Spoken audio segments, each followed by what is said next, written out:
Does this one work? Yeah, it does.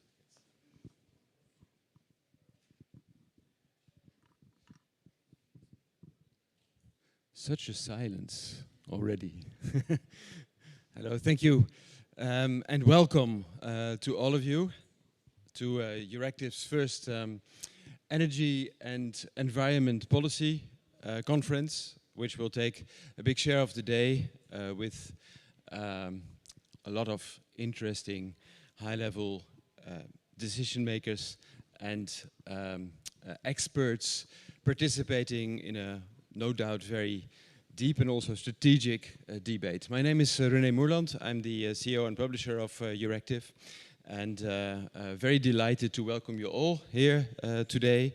Would also like to thank our two sponsors, making this possible by supporting the event.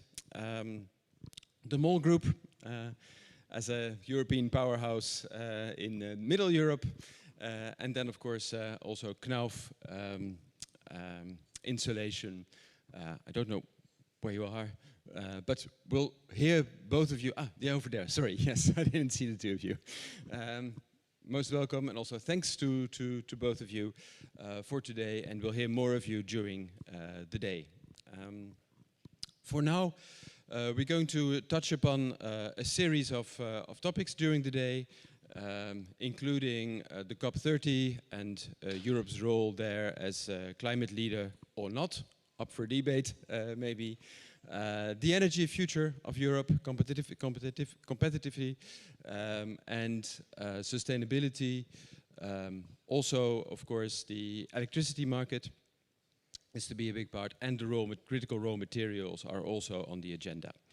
But first, we're going to have a fireside chat, an interview with our first guest, Commissioner Hoekstra, for climate, net zero, and clean growth.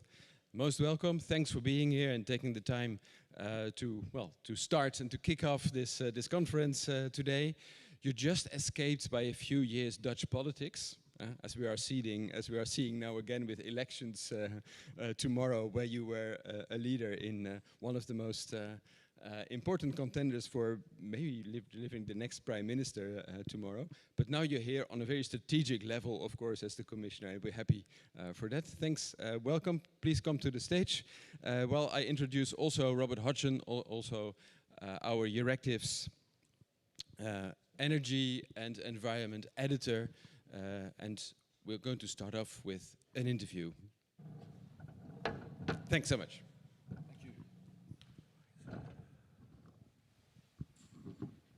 Hello. Okay. So, good morning. A pleasure to meet you again. We last met in Baku last year at the COP29, something like 4 o'clock in the morning, both looking rather the worse for wear. I hope we're in rather better condition this morning. Commissioner Hoekstra doesn't need a great deal of introduction. Sometimes it actually surprised me when I looked up that it's only coming to the end of your second year as commissioner, right? So indeed. It probably feels a lot longer. Time flies, but it's indeed there's a lot going on. And very good morning to you, ladies and gentlemen. Very good morning to all of you, and thank you very much for being here. Okay. Well, I think we have about 15 minutes, so I'm not going to waste any more time on idle chatter. We'll do that afterwards. So as I said, 2 years in the job. You're in the second von der Leyen Commission now, and things have changed in many ways, both geopolitically and within Europe. And one of the things that this is having a distinct impact on is climate action, globally and in Europe. So my first question is quite a straightforward one. Is climate action and the climate itself suffering collateral damage as a result of the reordering of the geopolitical landscape? I would argue clearly not, and the figures would actually back that statement up. If you're looking at what Europe has done and plans to do in the remainder of the period between 2020 and 2030, and you would make a comparison what we plan to do between 2030 and 2040, regardless of how exactly the debate will play out that we're going to have next week with the Environment Council, we will see an acceleration of ambition. And in all likelihood, we're also going to see that internationally. So we're going to see more rather than less climate action. However, what is hugely important, and that is the one thing I'm also trying to achieve in Europe, is that I do think we need to be less one-dimensional in the debate. The focus simply cannot just be on climate action, whatever the collateral damage, to borrow that word from you. It needs to be climate action in combination with competitiveness and in combination with more independence. We cannot allow ourselves to basically fuel the whole transition while at the same time becoming ever more dependent on China. That is just not a recipe that will make us fit for the future. Okay, well let's, before we get back to the European debate on climate action, which is the 2040 target and the NDC, let's touch on the global situation. I mean, there are two elephants in the room, really, ahead of COP. One is the Chinese elephant, and you've already been critical of China's, well, last year at COP you were critical of its insistence on calling itself a developing country and refusing to join the developed nations in supporting poorer countries in the transition. You've also just been critical of their pledge ahead of COP for a 7 to 10% emissions reduction by 2035. That's one. The other one, of course, is the American elephant, the symbol of the Republican Party in the US. And we'll get onto that in a second. But you said recently that you intend to push China to be more ambitious. Is that a realistic goal? And do you intend to do that before COP or in the corridors of Belém? So I've said a couple of things, and let me just unpack them. Indeed, what is true, and that is not a statement by me, but by the United Nations, according to them, China is an upper middle income country. And they have done an amazing job in terms of creating affluence.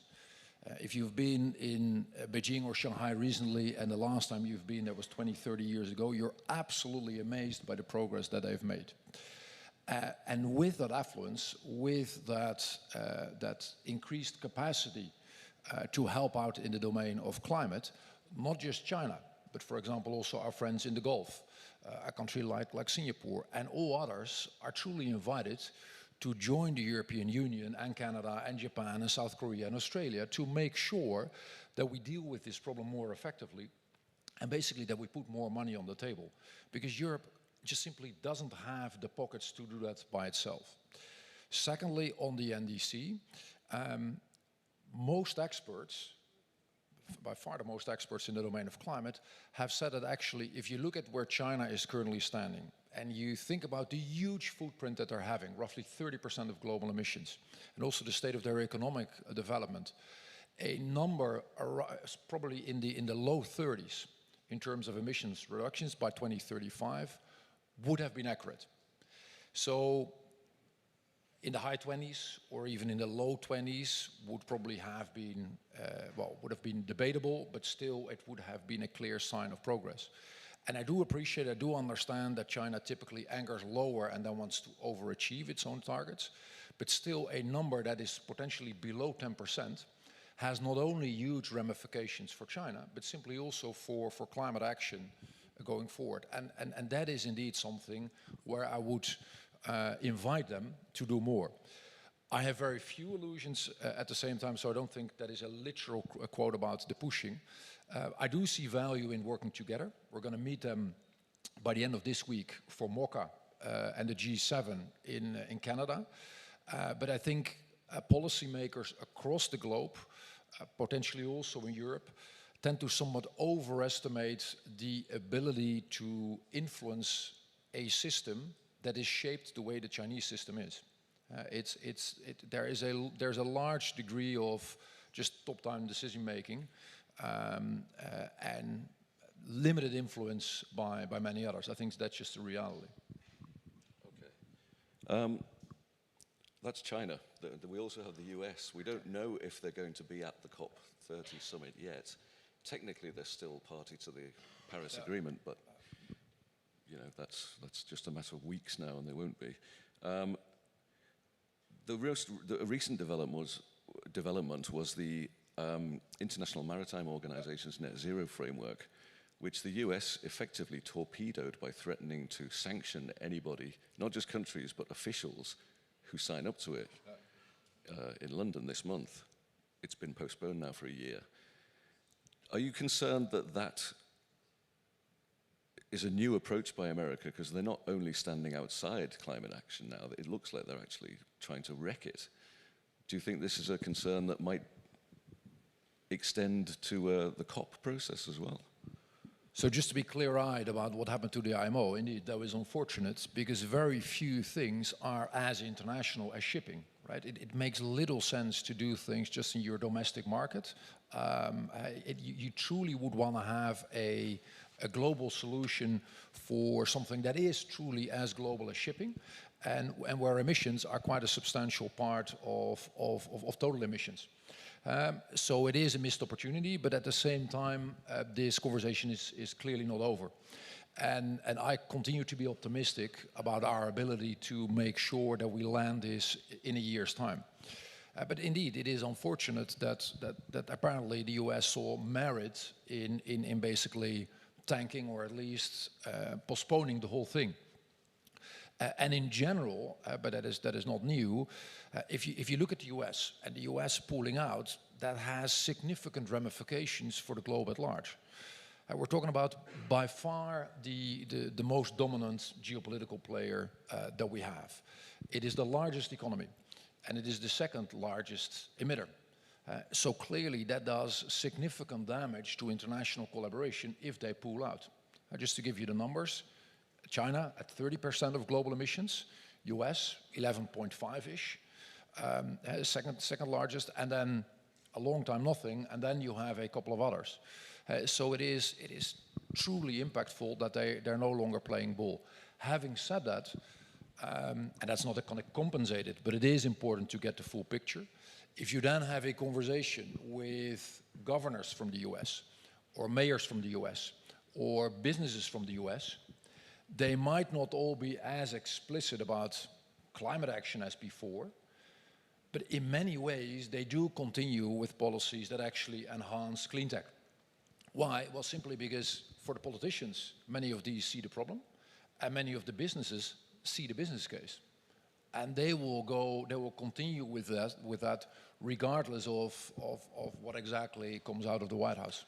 Okay, can I ask, have you had any contact with American officials recently in the run-up to COP? Very little, and mostly with senators, by the way, from both sides of the aisle, and with governors. But that debate with the administration as such is simply way more complicated. Mm-hmm. Okay, let's move back to Brussels as we wrap things up. You mentioned that when I suggested in a pessimistic note that things might be slowing down, you said no, climate action's accelerating. In Brussels, we've got a 90% emissions reduction proposal on the table for 2040 compared to 1990. Well, we're having a great deal of difficulty getting an agreement on it, both in the Parliament and between member states. And the Danish presidency is offering more leeway to use carbon credits, anything to get it over the line. I mean, is your optimistic tone entirely in place, given the difficulty we're seeing at the moment? I think at least to a large extent, and again, and that is if you look at the 2040 proposal that we have tabled a couple of months ago, you see that is a course of action that is different in the sense that yes, decarbonization is at the heart of it, but it is again that combination of climate competitiveness and independence. And please don't have the illusion that we can have one at the expense of some of the others. I often give the example of steel, and that is why we came up recently with the whole steel package.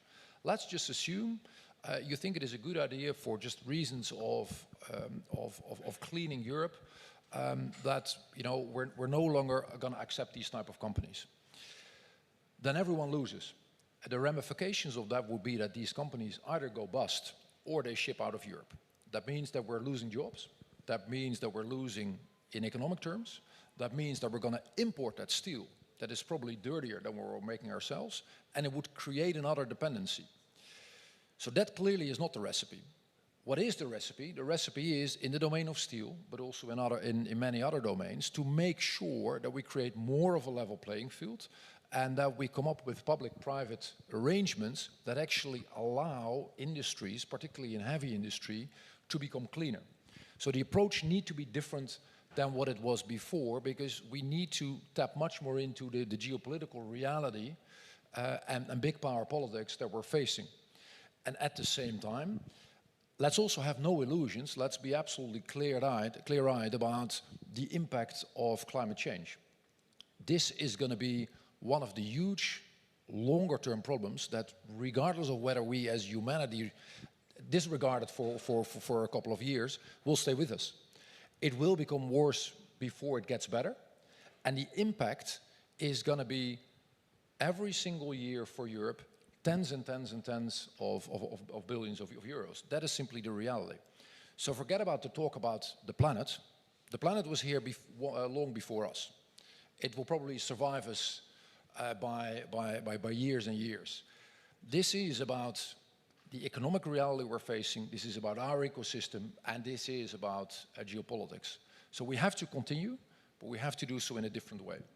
Then maybe if you would allow me, on the political trajectory.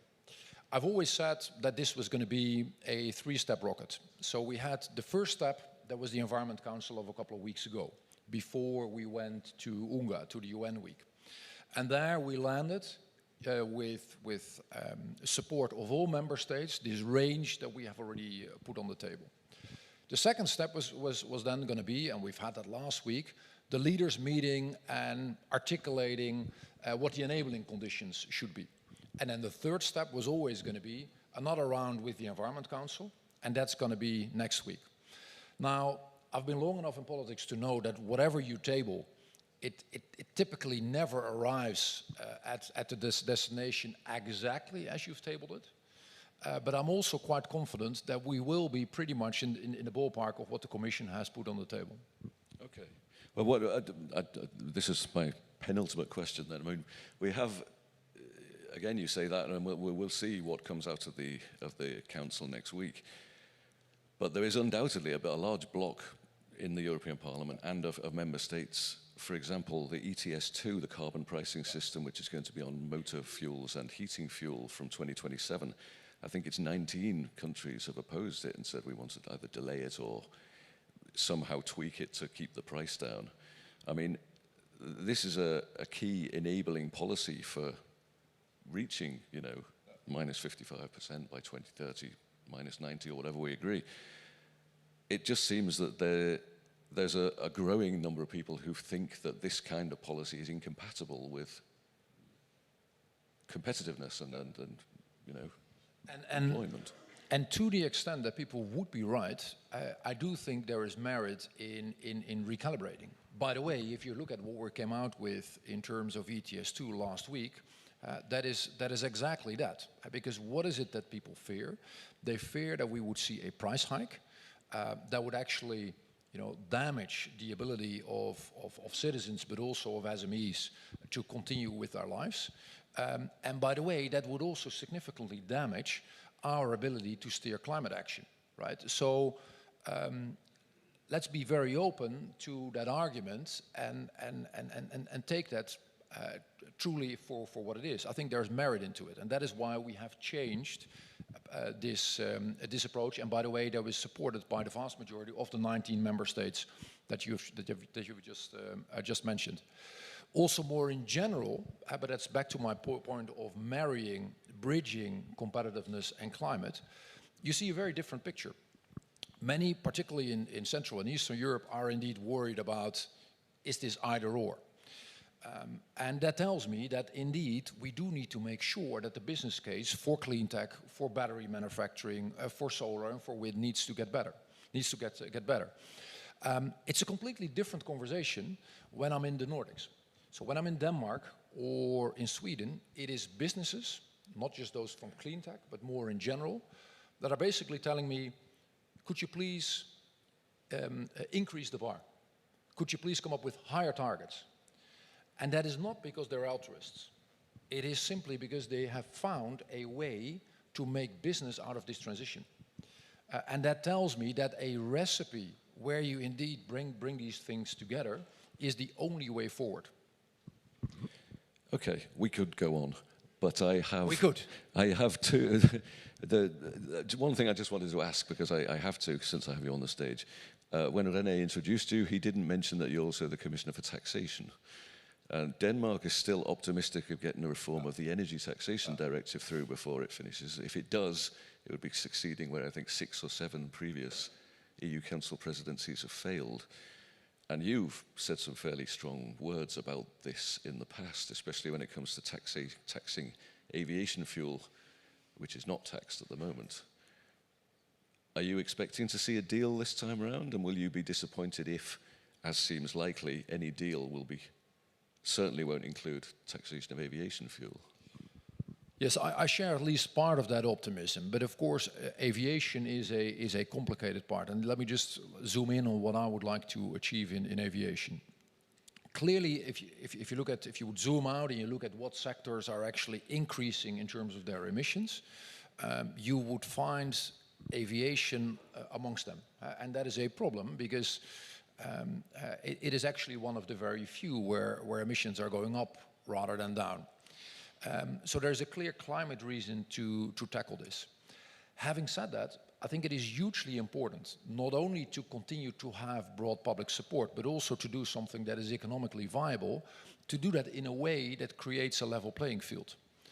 One of the worries that people articulate, and I think that is absolutely fair, is that, for example, if you take a flight from Dublin to one of the Greek islands, that in that case you will be taxed more than if you take that same flight, but then you land somewhere in Turkey.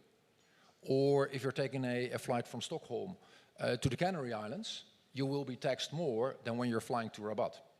And that clearly cannot be the case, right? You need to come up with a recipe that is improving the bar in terms of climate action, but it also needs to make sure to protect a level playing field.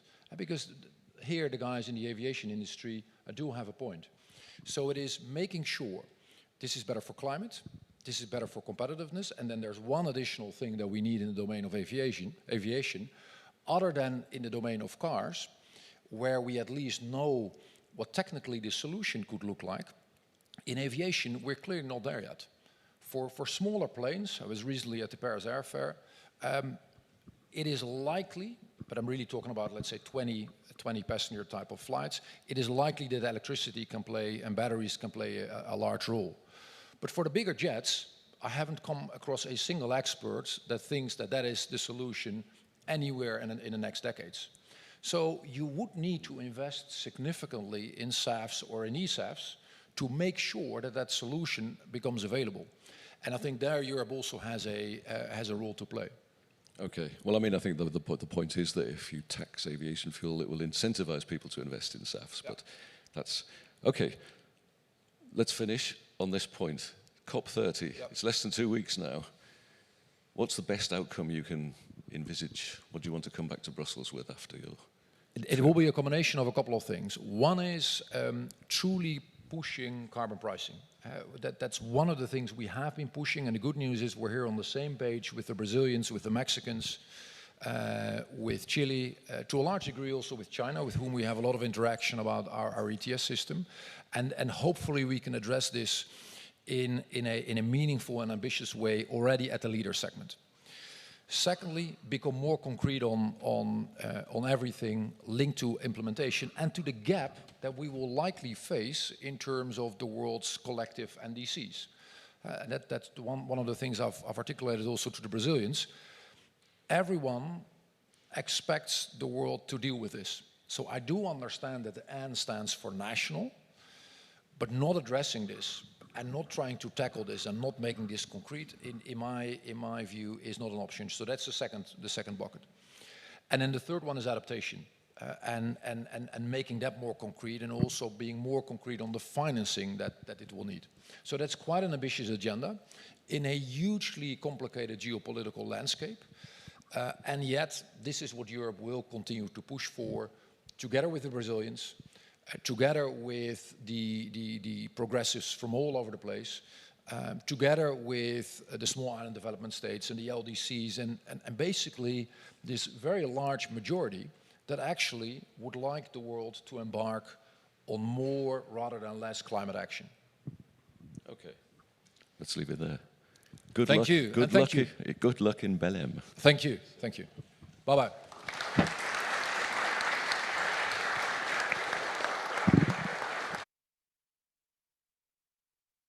Let me introduce Jennifer Baker onto the stage, who's going to do the next fireside chat with György Bacsa of Hungary's MOL. Thank you.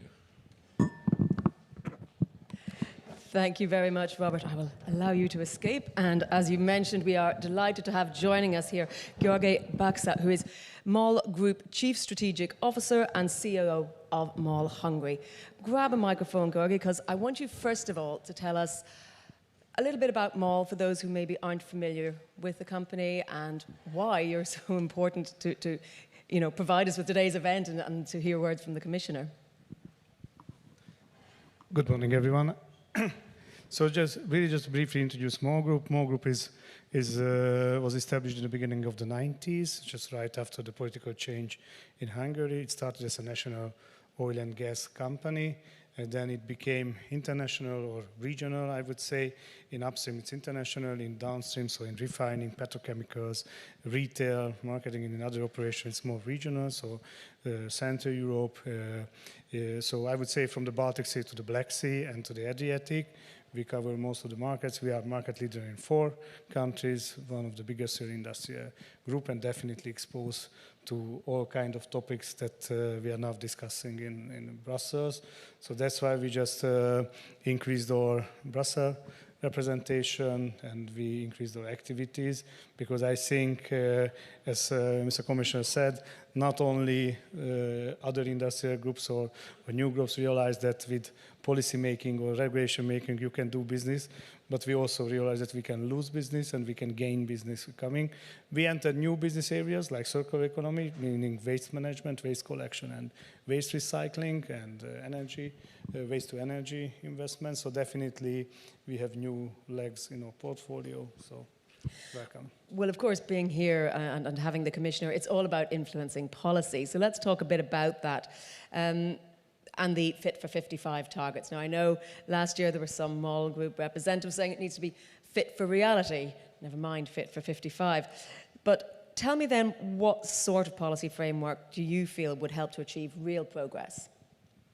Yeah, I think what would really achieve that if you have honest conversation and you listen to your partner, not only selectively, but try to understand the complex situation where they are. Because I think industry is a partner to policymakers. Without strong European industry, there is no strong Europe. And without strong Europe, all what we heard about global climate actions is just a kind of theory. Because if Europe itself is not strong enough, then it has no bargaining power, no influencing power on other areas.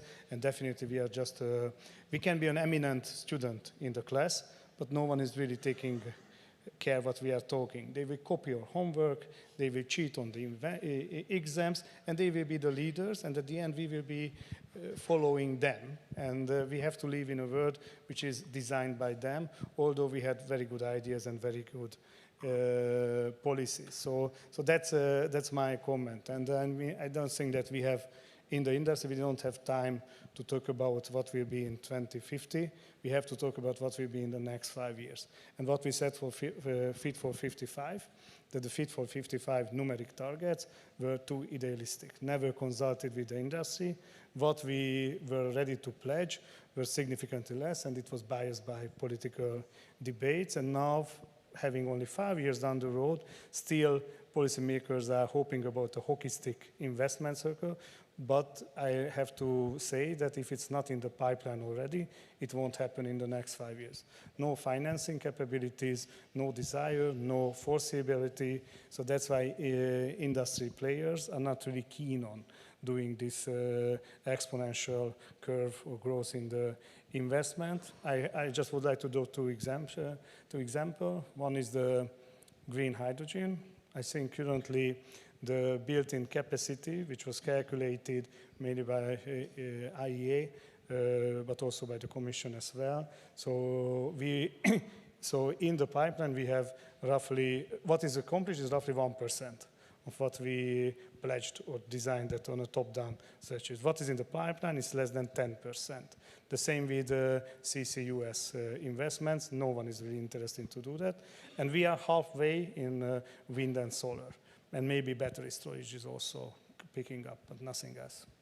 Well, I want to pick up on a couple of things that we actually heard in that first conversation today, where it was discussed that the Nordics seem to have found some sort of secret sauce for making the business case and the competitiveness case alongside the green transition. And I know that it's often characterized as being one or the other, but you can have the two go together, can't you? So I think what works in certain regions of Europe, definitely you have to learn and study, but you cannot simply copy it and say that one fit for all regions of Europe. So there are regional differences. There is fundamental structural differences. So the infrastructure, the grids are different, the grid density is different, and also the capacities, the interconnectors are different, but also the structure of the economy. So don't forget that Eastern Europe was part of the Eastern Bloc. It was also designed top-down, because it was a planned economy, and with 5-year investment plans, the whole agricultural Eastern European bloc was industrialized. Its industry still sitting on a 50, 60 years old grid and network, and this is not something that you are ready or you can afford to change from one day to the other. It's a huge investment, and the social benefit is very small or even negative. If you start replacing and redesigning from scratch, you have to build on this infrastructure, and you have to build something from differently targets, how to define our strategy, which is more ESG aligned. But now we forget all S, G, and from E only the emissions, stay not the entire environment. But just simply cutting emission in Europe, and without having a global alignment around, and not having the social and the governance aspect also fit for the 21st century and for a healthy world, it will be very one-sided, and I don't think that this is a right way to design a complex policy in Europe. Well, if you think about it, sort of green or the green transition or climate change, it's a lot longer term than individual governments or political parties. So presumably when you're talking about regional level, you still have to work hand in hand with those authorities. And so I'd like to get a sense from you. The criticisms are pretty clear, but are there any points of policy that you do agree with, that you do think is a step in the right direction, either at regional or at EU level? Oh, I think there are a lot. Unfortunately, I say that when you hear the directions, I agree with all of that. I agree with energy sovereignty, independence. I agree with diversification. I agree with affordable energy actions. I agree with competitiveness, fully agree with competitiveness and having ambition. I agree with the chemical and other industry plans. Unfortunately, and I also agree that Europe needs to be repowered. When I read into the details, it's energy prices are still increasing, not affordable. Diversification is rather decoupling from certain sources, not only the Russian, but also the high methane content and other type of feedstocks. It's also increasing the feedstock. And globally, there is no real big coalition who would agree. The others are benefiting from it, and we are not protecting ourselves. Neither the market, we heard about that tariff war is very dangerous, but keeping our market unprotected and going into higher taxes, higher restrictions, higher regulation complexity is just from industry. It's not the way forward. I really look for the omnibus package that to cut the bureaucracy, cut the taxes, cut the extra costs, and that would keep production here in Europe. Otherwise, not only machinery and chemicals, but other production will move out, and that's GDP effect is definitely not about growth and competitiveness. Well, something that was indeed about competitiveness, and I think was for some a recognition that the European Commission was taking into account industry, was the Antwerp Declaration. And I had to look up this morning to remind myself, it was actually February 2024, so a good year and a half ago. What do you think needs to be done to strengthen competitiveness? I mean, that was a symbol, but has anything happened since then? And if you wanted to see Europe to be recharged, what are your recommendations? And I think also the Lett and Draghi report also try to concentrate on that, because it's not enough that we adore China, what they achieved in the last 30 years. But let's think about China had one competitive advantage, or two maybe, big market, internal market, and second, cheap labor. They didn't have technology, they didn't have feedstock, they didn't have oil, gas, or other precious materials, but they acquired. This way or the other, copied, bought, then bought again, then aligned with foreign countries, and they created an ecosystem which is now really up for the US economic power. And Europe didn't do anything of that. We stopped doing it, or even unwinded those ones that we managed to build up in the previous decades. So I think it's not, we need to learn from these stories. So it means that we need to create a full European value chain in which we control the key parts of the value chain. We have to focus on the real value drivers, and we have to invest it. So we need incentives, we need fundings, and give it into investment. So one is that a green transition. A green transition, we are doing it that practically we are subsidizing purchasing of the end products, purchasing the cars, purchasing the solar panels. But did we invest enough into the technology itself? Are we leader in this technology? No, and that's the problem. And I think we are not leader in AI, in digital technology. We are adoring NVIDIA, Apple, and Microsoft, that they are now $4 trillion market cap and so on. Where are the European technology companies? We used to have a Nokia. We used to have digital companies. We used to have strong chemical, BASF and the others. And I don't want to promote these companies, but where they are compared where they were 20 years ago. We have to invest into our industry, into our technologies, European technologies, and we have to support it. We have to support the purchase, which is European technology. I really like the Made in Europe campaign. It's a very good, but it should be more than just a marketing campaign or a political campaign. It must be really a market, I would say that market formation. So Made in Europe means only that European technology-based European champions producing. And if we start doing it systematically, we can also get back where we used to be in terms of competing with the US and the China. We are not really up for competition with them. And the second is that, for example, CBAM. We are not talking about CBAM anymore. But how can we talk about CO taxes, energy taxes, aviation taxation, if we don't talk about also balancing, leveling the playing field, as we heard it. But I don't think that we have the power or we have the strength to do it, to fight against import, product import or energy import. And that's a big problem. If we can't do it, then we should turn the policy and go back and do what, for example, now the big chemical players are requesting, cut these taxes, cut these burdens, otherwise we will go. I think if you asked anyone in DG Connect, they would say, okay, the ship has sailed on competing with Apple, but they are trying to push something with their gigafactories and possibly their industrial AI. But we will park that for now. I want to just finally touch on the topic of defense before we wrap up. You cannot ignore war and its consequences, and of course, the entire European community is united in that. But I want to talk a little bit about what is the role that your industry plays in strengthening defense, and also what are the goals of Repower EU and how can those be supported? Yeah, I think just really not to detour the discussion about war. I think war is terrible, and war is never good for economy, never good for prosperity. And if you would like to have a prosperous Europe, we should work on how to end the war in a fair manner. I think that's obvious, and I think there's a full alignment of force solidarity behind that. But there is, of course, a question that war cannot be the driver of the industry or the economy on longer term. If we think that war is something that we have to get beyond, then of course we have to have an industrial economy policy which is thinking about the post-war era as well, and design ourselves for the post-war era as well. Defense industry itself is also not a silver bullet. There were several empires in the history which spent most of its money on well-being and defense. Spain, France, 16th, 17th, 18th century.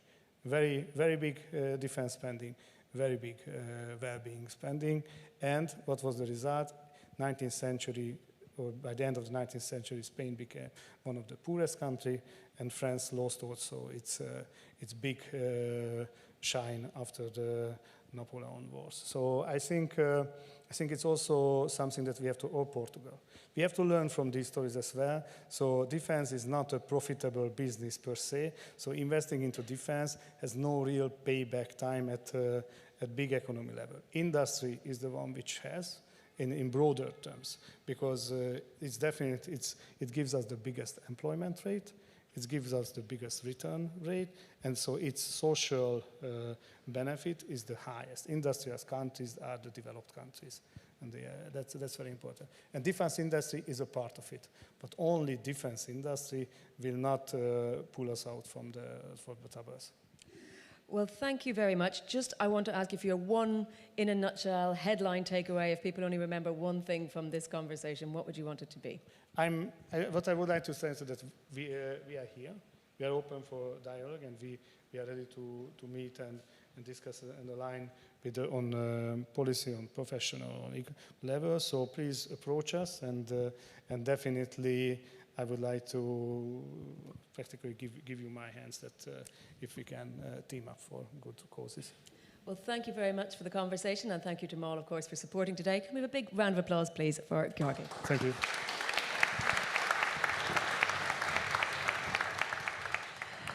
Thank you very much. We're going to move on now to our first panel discussion, which is going to be on COP30, and is the EU upholding its role as a climate leader? So please welcome back Robert to chair that for you.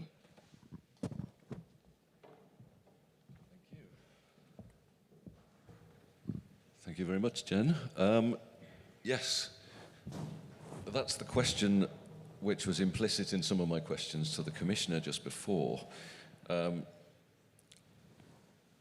Is the EU still the global leader in climate action? Let me introduce the panel first of all, or rather invite them onto the stage. So, first of all, let me introduce Diana Arconcia, who's Director of International Affairs and Climate Finance at DG Klima. And if you would be so kind as to sit. This one, thank you. Yes, please. Good morning. It's rather haphazard, but we'll get there. And next up, Sven Harmeling, Head of Climate at Climate Action Network Europe. Where are we?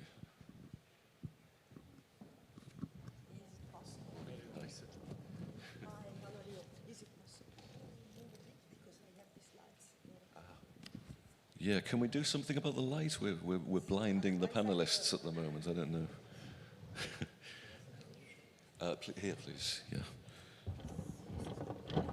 Okay, and joining us remotely, we have Lena Schilling, Austrian, not the first person to make that mistake, Austrian Green MEP.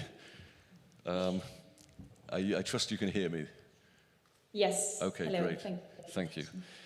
So what I'm going to do is do a brief introduction into this whole concept of Europe being the climate champion, the global climate champion, and then we'll decide whether or not we agree with that and whether Europe's in danger of losing its crown. So some of the data basically that backs up this claim is that the EU was a fairly, a first mover in terms of setting emissions reduction targets. We had the 20% target in 2020. All EU targets, as you know, are based on a 1990 level baseline. So you can question the ambition of the first target. But anyway, it was exceeded. By last year, we were 37% down compared to 1990, which is pretty impressive. We're more or less on track for 55% below 1990 levels by the end of this decade, according to the last assessment from the European Commission. And you probably agree, Diana, that it's also crucial that it appears that Europe has managed to decouple decarbonisation or decouple emissions increases from economic growth. So the kind of massive increase in emissions that we saw in China as it moved from developing country to, again debatable, its status as a developed country, came hand in hand with an enormous increase in emissions to the point where it's almost responsible for almost a third of the world's emissions. So, a similar size economy to the EU, by the way, China, and the EU is responsible for 6% of the world's emissions. So, that's the background, but things are getting more difficult now. We had a green wave in 2019, which saw a sort of shift in the balance of power in Parliament. We had the European Green Deal, And then we had another swing in the opposite direction in the last European elections, and we have a much more right-wing parliament and a considerable pushback against a lot of the policies that were adopted under the Green Deal. And we've mentioned already CBAM, we've mentioned the ETS2, which has raised alarms in many capitals around Europe. So that's the question then for the panelists, just to kick things off. Is Europe in danger of losing its crown? Is it going to remain? Is it going to COP now without an NDC? Or hopefully we'll have one by the time it starts. But we missed the deadline, as did 2/3 of the countries in the world. But still, the climate leader ought not to miss the deadline. So let me start with Lena. Do you think that the EU can remain a leader in Belém? I think we have to be. And that's maybe also where I want to start off, because you said we were the first movers. This time we were clearly not. And the question now is, will we manage to negotiate an NDC before Belém or not? Because that also shows where we are standing with our ambition. How serious are we taking ourselves at this state? And I think there, what is really clear is 10 years ago, we made a big promise to a lot of people, and especially also young people, saying, we are caring about your future. And 10 years after that, we don't manage to have an NDC in time, and it's not even clear if we will have a real NDC more than a letter of intent to Belém. So I find that very concerning. And then the question is, of course, what to do now. And there we really need to take ourselves as politicians, but also as the European Union, in this very difficult, and there I agree, geopolitical situation, as the persons and as the union that is the leading. And there, Wopke Hoekstra said something that I really find interesting. We know how difficult it is with the US, with Russia, with the situation, with China. But then the European Union should stand up and say, okay, but we will show you the path, we will do it together, but we are not doing that right now, and that's not good, because also what we're seeing at the same time is that the climate crisis is escalating. Every year, 80,000 people in Europe die out of heat and all of that. I will not go into detail and be dramatic about it, because we all know it. But allow me one last comment about the last speaker, what he said. He said something like nobody is caring about CBAM anymore, but we are caring about CBAM. We are caring about ETS. We need to stick to the Fit for 55 package, because it's not just the COP, it's not just our own climate ambition. We also need to deliver at home to be taken seriously. Okay, thank you. Sven, what do you think of this? I mean, it is a question of, you know, you can talk the talk on the world stage, but if you're not walking the walk at home, your words don't carry much weight. Are we walking the walk here in Brussels at the moment? Thank you for building the bridge to the analogy I wanted to use. I think in the Paris Agreement we sort of started a marathon race towards climate neutrality, where everyone was supposed to start quite quickly. I think we're now in this race, but almost everyone is still too slow. I would say the EU is also still too slow. It may be in the, let's say, leading group of runners, so to say, but we're far behind what the EU is able to do, and also far behind what the EU's first responsibility would be. The EU so far has never put a 1.5 degrees compatible NDC on the table, and it will not do so next week. Yes, we still can get maybe the best what's possible to get at the moment out of the NDC if we maybe if the Danish presidency manages to resist some of the loopholes that various member states still want to shoot into it. But we should also take that into account. The climate crisis is moving on everywhere. We have seen definitely some positive developments in the EU over the last decades, and I think what is important to note is that the EU has been a relatively reliable partner in climate diplomacy. If I think about the US, I mean, every 4 years we're basically waiting for the outcomes of the elections, and you don't know where the US is going. And I think that's been very difficult for the climate process already. But we also see the challenges at the moment, and I think it's still a pity that often some of the existing climate and energy regulation which we need for 2030 is being attacked without really propositions maybe how to do it better, but reaching the same targets. We're dismantling, or not we're, but some of the policymakers here are dismantling some of the important architecture, but we don't really have an idea whether we can still reach the target. So I think that's really a warning signal. And maybe final point, similarly on climate finance, which is very critical for the international diplomacy. We see some European member states starting to backtrack from their current levels of climate finance, and that is recognized in the world, and other partners will see this, and that's quite a challenge for Belém. Okay, well, I thank you in turn for raising the issue of climate finance, because that was my next question, obviously, for Diana.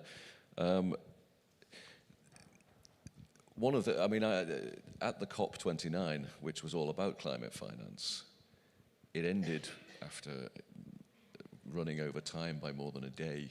It ended in the middle of the night with a lot of countries very angry and feeling that the developed world hadn't really put much money on the table. Now we had, I know it's a big number, 300 billion euros sounds like a lot, but most of it's loans, mobilizing finance from various sources.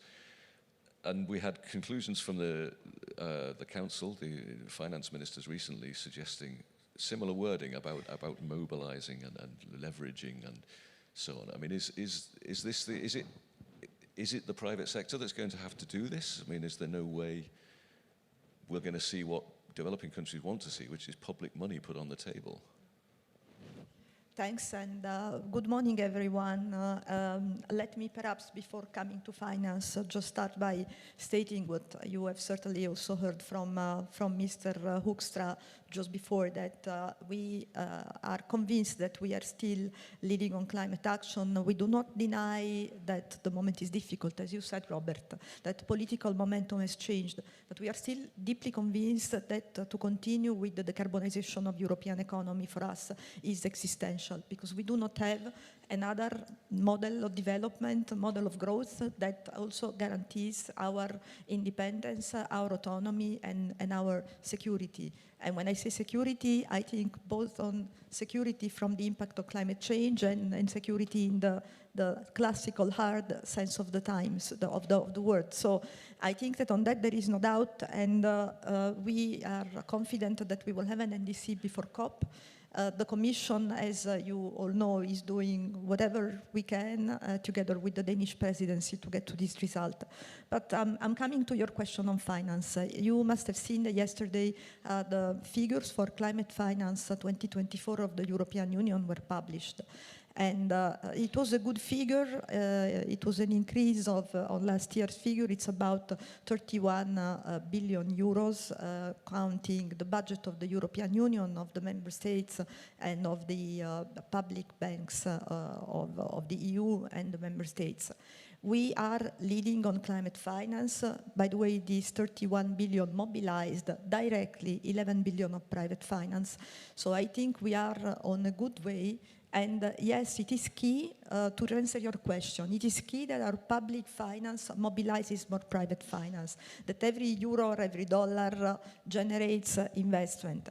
And this is because we know that the public budgets are limited. We know that there is one actor on climate finance that was not doing its share, but still was doing something that for the coming years will not be there anymore. The European Union, the member states, the other committed states will keep doing what we're doing, but we will not be able to fill all the gaps left by the US withdrawing from international finance on climate and on others. So we need to become much smarter on the public money that we spend. We have to make sure that the public money has this mobilizing power, multiplying power. And it's not easy. It's not easy because in many of the countries that are most vulnerable, most fragile, the conditions for private investments are still very challenging. And that the public money is essential to make private capital accessible. We know all this, we know all the challenges. I think we will have some very good conversations at COP30 about this, but we cannot support the narrative that it has to be only public finance that bears this burden, because this burden is too big to be borne by public finance. And I also think that public finance should be directed to the sectors that are more difficult for private money, for example, adaptation, because now the good news is that now the energy investment pays by itself, and so that will probably be less and less need for public money there, and we can shift it when it's more needed. Okay, thank you. I'm going to return to this subject a little bit later, but to keep things flowing, I'm going to turn back to Lena, if I may. Obviously, climate finance is just one aspect of the EU's sort of reputation as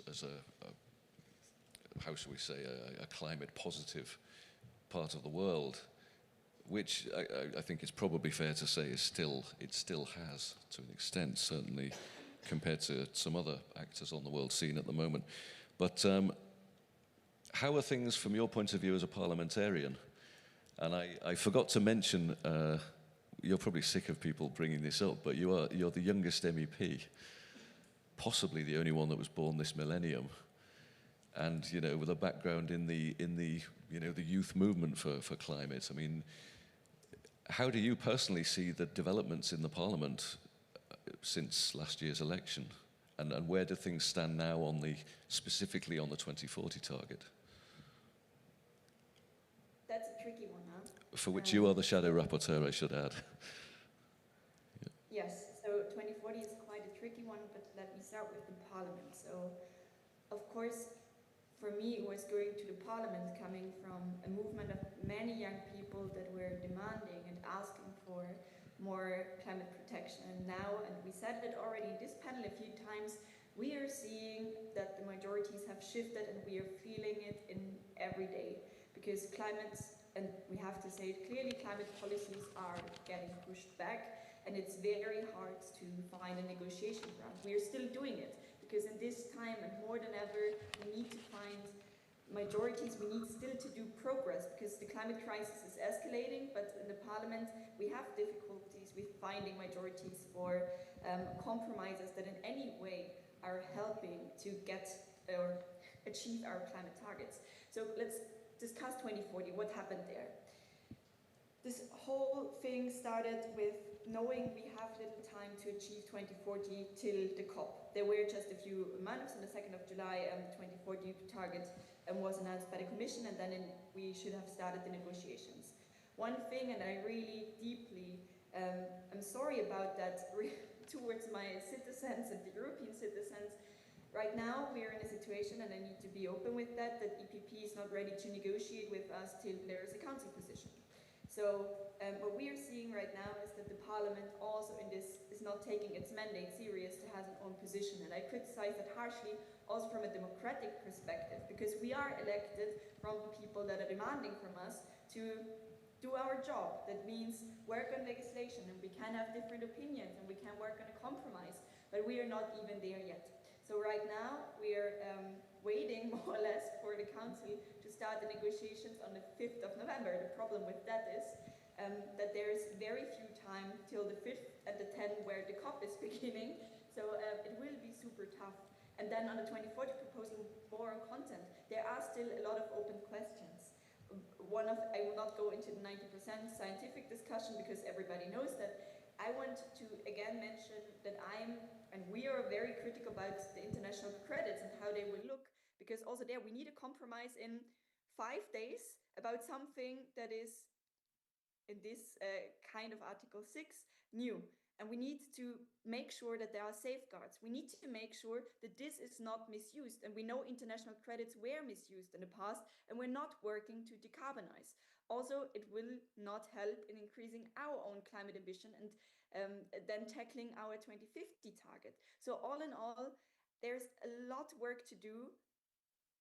But right now we're a bit stuck, and that's really, really shameful, because the Parliament should have an own position, be strong about it, and I hope that EPP will find a compromise with us and not choose with the far right, because of course, the rapporteur of 2040 climate target is a guy from the Patriots, and there's still a chance that this thing is getting killed in the Parliament. And maybe one intel for you in the room, we had like last week in Strasbourg the first time a secret vote on the due diligence, and I think there could be again a secret vote, and then everything will be open. So make it short, the situation in the Parliament is quite messy, but we are trying our best to keep a majority that gets a 2040 target for Belém. I'm not so hopeful, but I'm trying.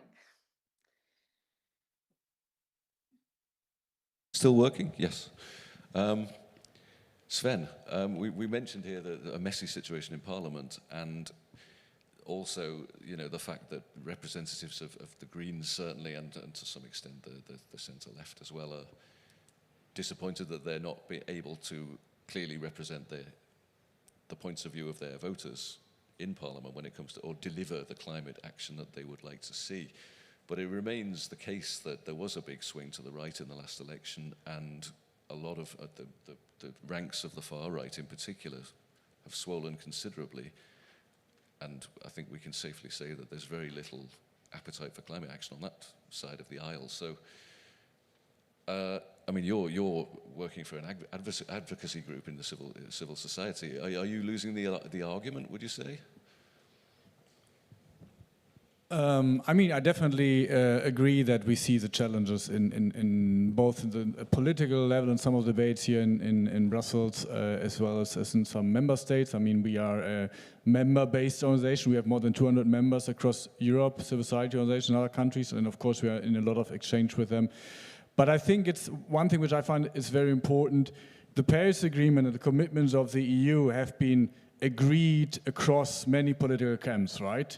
27 member states have ratified the Paris Agreement. So it's not something which you can just associate with one particular, or which you shouldn't associate just with one particular party, or let's say a direction in the camp. And all the groups, I think, have a duty to make their own suggestions how to get to these targets. That is one of the problems I think I see in debate and the approach of some of the more, let's say, center right-wing parties, that there's a lot of, you know, raising skepticism and so on. But where are the real proposals to enter into real debate? How do we move the policies towards the targets we agreed to? And then maybe there are different ways, and I think it's also normal in a policy-making process that from time to time you adjust based on the experience we're getting. But if the adjustment is mainly targeted towards weakening the rules and basically undermining the targets that were agreed and which are eventually there for protecting the European citizens, then I think that's one of the problems I see in the debate. And I mean, when it comes to how we try to address this, we of course also trying to make use of arguments which we also had used from time to time, but maybe put more attention to it. What are some of the socio-economic benefits of climate action, for example? Can Europe in the last years has been involved in some studies where we could show, based on modeling and really expert modeling, that if you do it right, there are significant socio-economic benefits we can get from even stronger targets.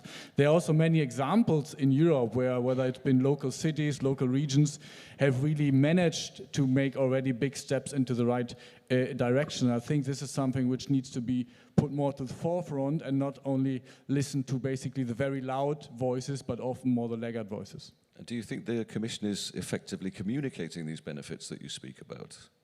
This is a question for both of you, I think, would be. I mean, I definitely see that it has, or the attention to these aspects has increased. We're also making use of numbers that the Commission may use in different reports. We have the analysis from the European Scientific Advisory Board on climate change, which even argued that a 90 to 95% domestic target would be the best combination out of climate benefits and socio-economic benefits.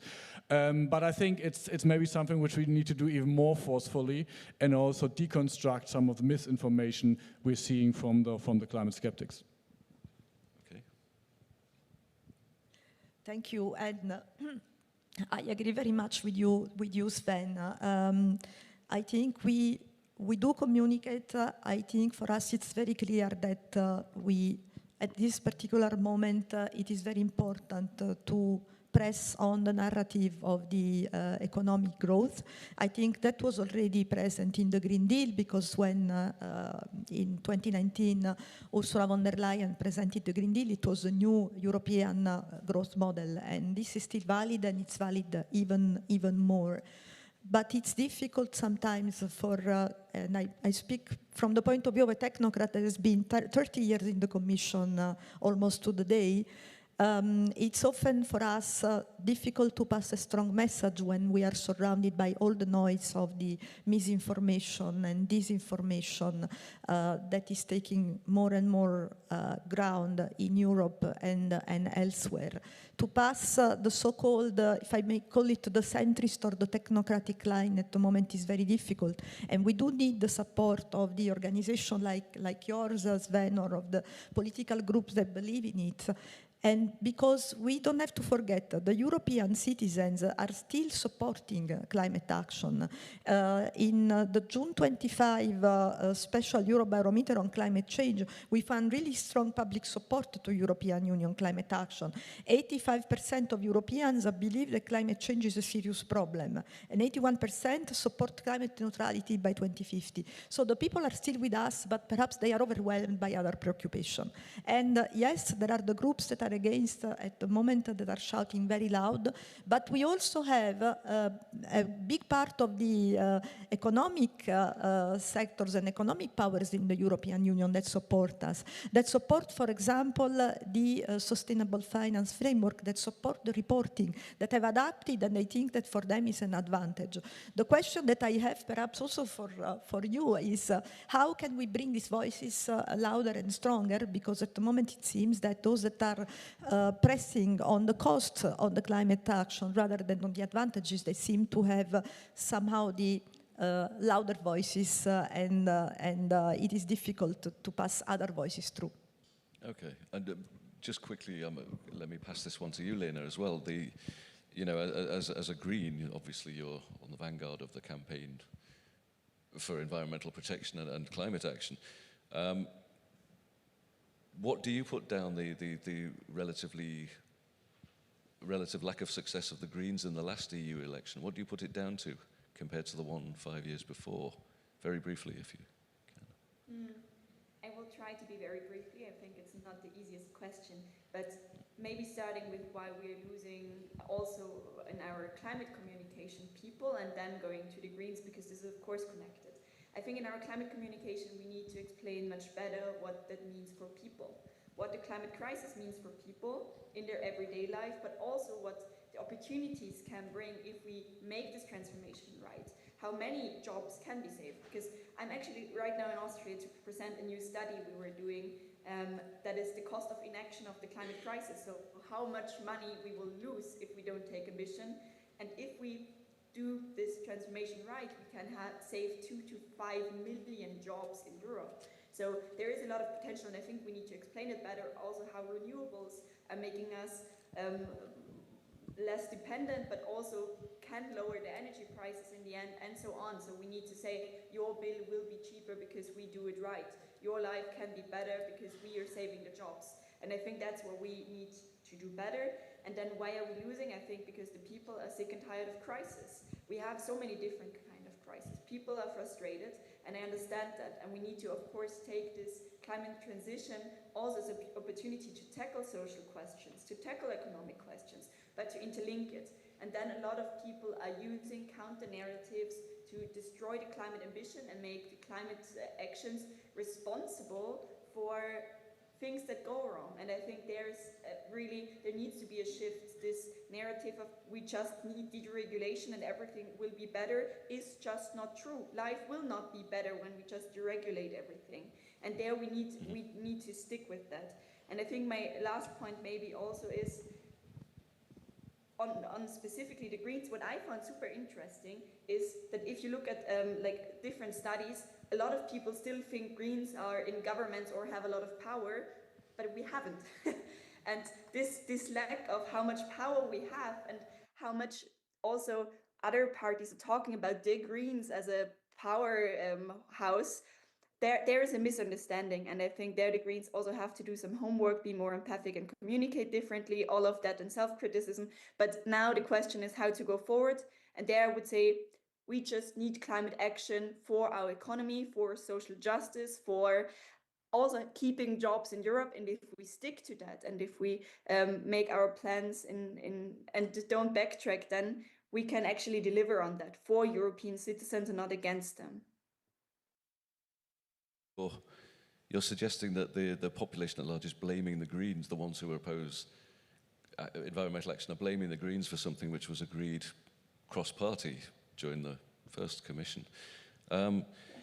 We keep mentioning finance and jobs, and I suppose this is inescapable. And again, the theme of this discussion is Europe's status as a leader of climate action and an example to the rest of the world. On financing, we're talking about, I can't remember the numbers specifically, but billions need to be invested in grids over the coming years. You know, the switch to renewables, offshore wind, the targets that the EU set itself there are enormous, hydrogen production. This money is going to have to come essentially from the private sector, as we said before. Are there any other approaches that the Commission's considering to try and mobilize this? I mean, can we not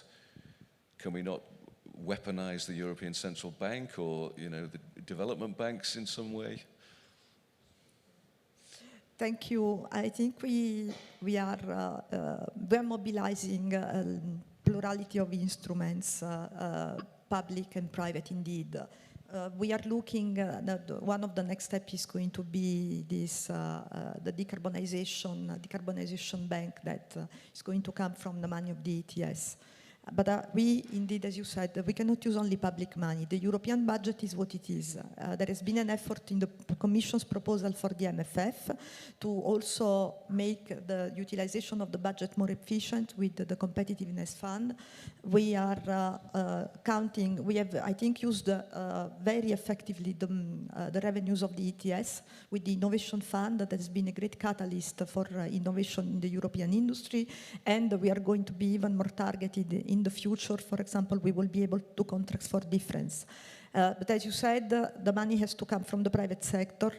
The Sustainable Finance Framework had also this objective, and it still has, to direct money from the so-called dirty sectors to the clean sectors. And in sync with the ETS, this is the purpose. The financial flows have to shift. We are still giving fossil fuel subsidies in the European Union. They actually increased during the energy crisis. This also has to change, has to be redirected. This is a huge effort that requires the collaboration of the Commission and of the Member States, and of course the European Parliament, that is our budgetary authority and has to support this effort. And that has to be on the European and on the world scale, as you said. At the moment, it is difficult to give more detail on discussions that are ongoing, particularly the one on the MFF, which is not easy. But when we think of the cost of the climate action, we always have to think of the alternative, which is, as Lena was saying before, the cost of non-action. The problem with the cost of non-action is that it's very difficult to quantify, because here we have to walk a line between not going into the catastrophism, because that doesn't bring us anywhere. I don't think people want to hear that it's all doom and gloom. But on the other hand, trying to have a realistic estimate of how much this is already costing us, how much it's going to cost, knowing that there are the famous tipping points which are difficult to predict and which may increase the costs enormously. This is a narrative that we have to cultivate altogether, those that care about climate change, in being realistic and in showing people this is one model of development that is taking you to these results, which is better jobs, clean jobs, and a more autonomous and independent Europe, and more resilience from climate change. To climate change. This model costs X. The other model is, let's continue to do what we were doing, but with the risk of falling again into dependencies and with the risk of having runaway effects of climate change that we don't even know how to quantify. And my last point is another thing that we have to tell people, is to explain, is why the European Union with 6% of emissions needs to continue to lead. This is becoming difficult to explain, especially when you see that other big economies are presenting plans that are not so ambitious. We need to continue to lead because it's good for us. I think that is what we have to pass, and it's only if we continue to lead that we have a hope to be able to influence what the others are doing.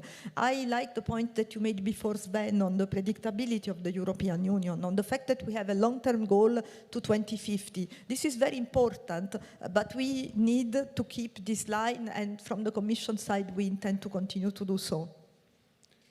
Okay, Thank you. Back to you, Sven, then.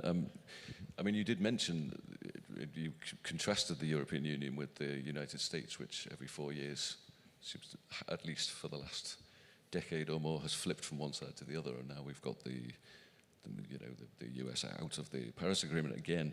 The thing is, if we go to COP now, as the EU, the logical partner, if you want to ramp up ambition, is China, right? I mean, it's by far the largest economy, biggest emitter.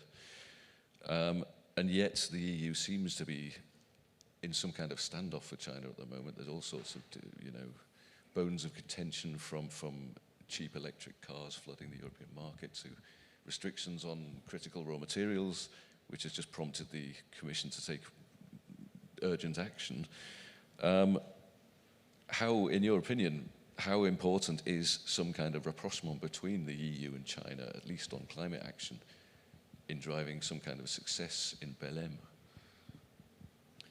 Yeah, thank you very much. I think that's a very important question. And despite all the challenges that we see in the areas you mentioned, in the diplomacy between China and the EU, and also China and others, I think we've seen also over the last decade or more that climate diplomacy has always been an area where there was more common ground, so to say. Even between the US and China, we've seen these moments, and where I think it's important to keep that understanding and to figure out what are the things that we can move forward jointly within the, let's say, multilateral process, which of course also means negotiating consensus-based decisions, etc., but also in a very practical cooperation. And China is, of course, a very powerful nation also in other, let's say, institutions like multilateral development banks, etc. So I think it's very important to find a way of walking that fine line, so to say. And I believe that China looks at it similar. They also care about their own, let's say, perception and image in the multilateral process, and see also some of the progress that we see in China in terms of decarbonization. It's not a single direction, let's say, perspective in China. We also know the challenges about coal still being a too big role and so on. But I think that will be important. And there are, of course, also other important countries in that space, and where I think the EU needs to build partially on a long-term strategy. There have been very important moments in the UNFCCC negotiations in the last decades where the EU sided with the LDCs, with the island states, and also some of the more progressive emerging economies. And that's been very important. I think it will also be critical to try to push back as much as possible on any let's say, undermining influence that the US may still try to insert at the COP. We've seen moments in the International Maritime Organization recently where the US basically sabotaged agreement on some climate policies. We know how the links between the US government and the fossil fuel industry are. So I think it's something which we need to be very much aware of and push back on as well, and also expose in the public. But I also trust that we at the COP will still see a significant engagement from other parts of the US, from more progressive, let's say, federal states, states which I have not seen California or other states giving up their climate policies, their investments in renewables, just because of what's happening in the White House and the new ballroom and so on. So I think it will be very important to continue building those ties also between cities with the US. Thank you. We're getting close to the end. I'm going to ask you to wrap up with a kind of closing statement. My question is going to be, we heard from the Commissioner Hoekstra earlier. He's going to be representing the EU in Belém in a little over 2 weeks. What would be your message to the EU's negotiating team? What do they need to, what's the best plan of attack? Who should they be, I mean, you've partly answered this question, all of you, but who should they be striving to forge partnerships with? And I suppose in reference to what you just said, how can they resist pressure from Washington, which is undoubtedly going to be pressurizing some countries they see as sitting on the fence, trying to get them to pull out as well, or, who knows, other tactics to obstruct the process. Let's see, who would like to go first? Lena, would you... What should Mr. Hoekstra be doing on behalf of the EU Belém? So I think mainly, and there are a few steps we still need to take. If we go there with a strong NDC, if we go there and negotiate, and there's Wen said something very right. Also from the US, there are people negotiating from California, as an example, that are willing to take climate ambition. So we need to show ambition ourselves. Therefore, we need the NDC and the 2040 target. We need to have a good collaboration with the US, with China, but also with many other states. And I think there we really need to show that we are still driving this, that we are still going in this direction, that we give them the security, also speaking economically, that this is what we're gonna do for the next years, giving also this market stability and security, that we are now not backtracking on our own ambition, that we are taking the steps, that I think CBAM will be a topic that will be discussed, but also many others in many other fields. Something I would wish for is that we also talk about, and we did not tackle it today, but I'm sure we will tackle it on COP, the question of the transitioning away from fossil fuels and how we will continue with this decarbonization path worldwide and what that really means. And then also, we have also not talked about it, and I'm not even sure what kind of role it will play, but what I want from our Commission, and I will also be there as the European delegation, is still speaking about also mitigation, not just adaptation, and then of course getting this climate finance thing a bit more on the ground. That's what we promised, this road from Baku to Belém, and there are a lot of technical things we need to achieve, but the one thing we really need is courage, braveness, and the understanding that this is not optional. It's not optional if we have climate ambition or not. If we see it as optional and if we fail on it, we all will feel the consequences. And going to Baku with this knowledge and still the courage to say we are doing it because we have to. Thank you, Diana. Is the Commission ready to be courageous in the face of pushback from the other side of the Atlantic? We have to. In the present situation, we need to be courageous. I think that we are showing it, first of all, with a very strong presence. President von der Leyen will be at the leader segment, and where we hope that we can already pass a very strong message that there are countries committed at the highest level to continue implementing the Paris Agreement and and fighting against climate change. I think that already the first days of COP are very important to pass this message and to show that there are some issues on which we can agree across the traditional negotiating positions and divides. One of these is on carbon pricing, on the role of strong domestic carbon pricing policies in contributing to climate action. We hope that that can be one of the takeaways that will come from the first days of COP. And for Commissioner Hoekstra and what kind of position he should take, I agree very much with you, Lena, that we have to continue to talk about mitigation, and we are determined to do so. Last year was not satisfying for us. We were happy/relieved that we had an NCQG on finance, but mitigation was not talked about enough. What we have been saying to the Brazilian presidency in private and in public is that the next COP needs to have a dedicated space to talk about the gap that will be found by the NDC synthesis report of the UNFCCC. We have to acknowledge the gap, while also acknowledging the successes of the Paris Agreement. By the way, this is very important. We don't have to trash the Paris Agreement. It has been extremely effective. So we have to say, Paris has worked. It is not going fast enough. We have this gap. How are we going to address the gap altogether without blame and in a constructive way? We know that there will be many countries that are going to be sensitive on pressure on more ambition. They don't want us to say you have to review your NDC because your NDC are not good enough, and I think nobody wants to do that. So that's not the point. The point will be to talk about what we are going to do between now and the next global stocktake to implement and to enhance the commitments that we have already taken. We have Article 28 of the UAE consensus, which is telling us that we have to transition away from fossil fuels. Yes, we want to talk about it. The Brazilians also want to talk about it, even if it's difficult for them.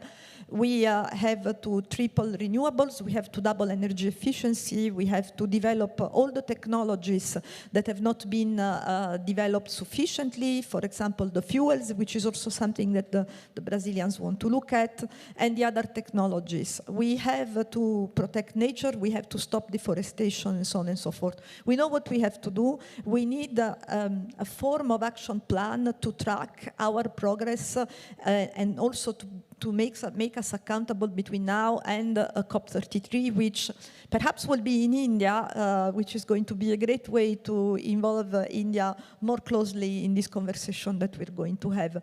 We are hopeful we will make alliances with all the parties that will want to discuss this progress with us.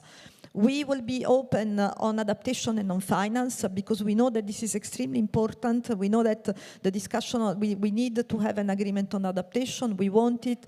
We know that adaptation finance need to be developed. We are open to all this, but I agree with you, Lena, the discussion on mitigation is going to be very, very important, and the Brazilians also understand this.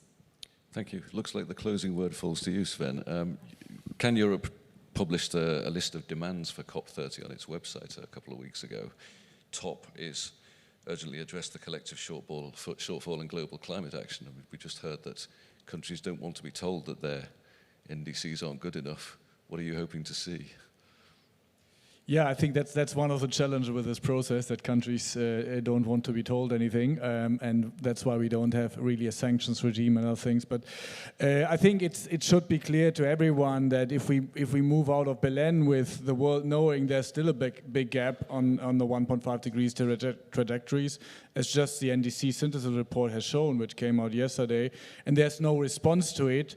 There's not even, let's say, a process which makes clear this is how we're going to tackle this in the next couple of years, then this would be a very damaging signal. The responses have to come through a mix of things. We need certain COP decisions, let's say, which ensure that certain issues will be picked up in the next years with the negotiation tracks. We need, let's say, good sectoral collaboration agreements of companies, of governments, bilateral partnerships, so that the overall picture collectively can look less bleak than it's now and can really accelerate some of the positive trends that are there, but which are still too slow. In terms of maybe some advice I want to give to the EU is, I think it will be important, and you highlighted that the EU also understands the importance of other issues, but sometimes we feel that the communication is perceived as we are not talking enough about mitigation, we're talking too much about adaptation and so on, but this always backfires with the other parties because it's always several issues which are critical, and to many countries this is package that's needed. I think that's very important for the communications. And maybe a final point, the EU needs to have a clever strategy how to make some early moves, really proactive moves towards the groups. I say the groups of developing countries because if you follow this a bit, there are very different groups within that big camp, and that's important to note. And one of the areas where we feel the EU should signal very early on to move is on just transition. Just transition is something which concerns basically every country in the climate transition we need. And there are some very productive discussions in the UNFCCC process this year and last year, but we feel it now needs to result in the establishment of a so-called just transition mechanism that can really institutionalize some of the important exchange of experience, some of the support that needs to be generated. And at the moment, the US, as far as we know, is not ready to move on this sufficiently. So maybe that's a bit an encouragement to be bold early on in the negotiations. Okay, thank you. Well, the UNFCCC published this morning its synthesis report based on the NDCs, the pledges from national governments, parties to the Paris Agreement that it's received so far, which is just 1 in 3 parties to the agreement, on the basis of which they said not only is 1.5 degrees out of reach at the moment, 2 degrees is out of reach, limiting global warming to 2 degrees, but on the basis of what's been pledged so far. So I think if anything we can all agree on, it's going to be that there is a lot of work to be done at COP30, and we'll be relying on the Commission in particular to do it for us. Thank you very much.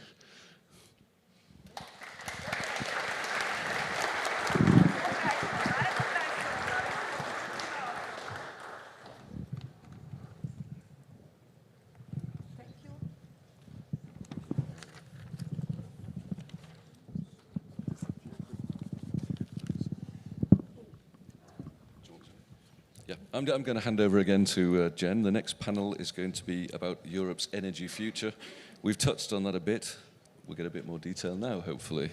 The question, of course, is how to go through an energy transition and remain competitive. We're going to find out how right now.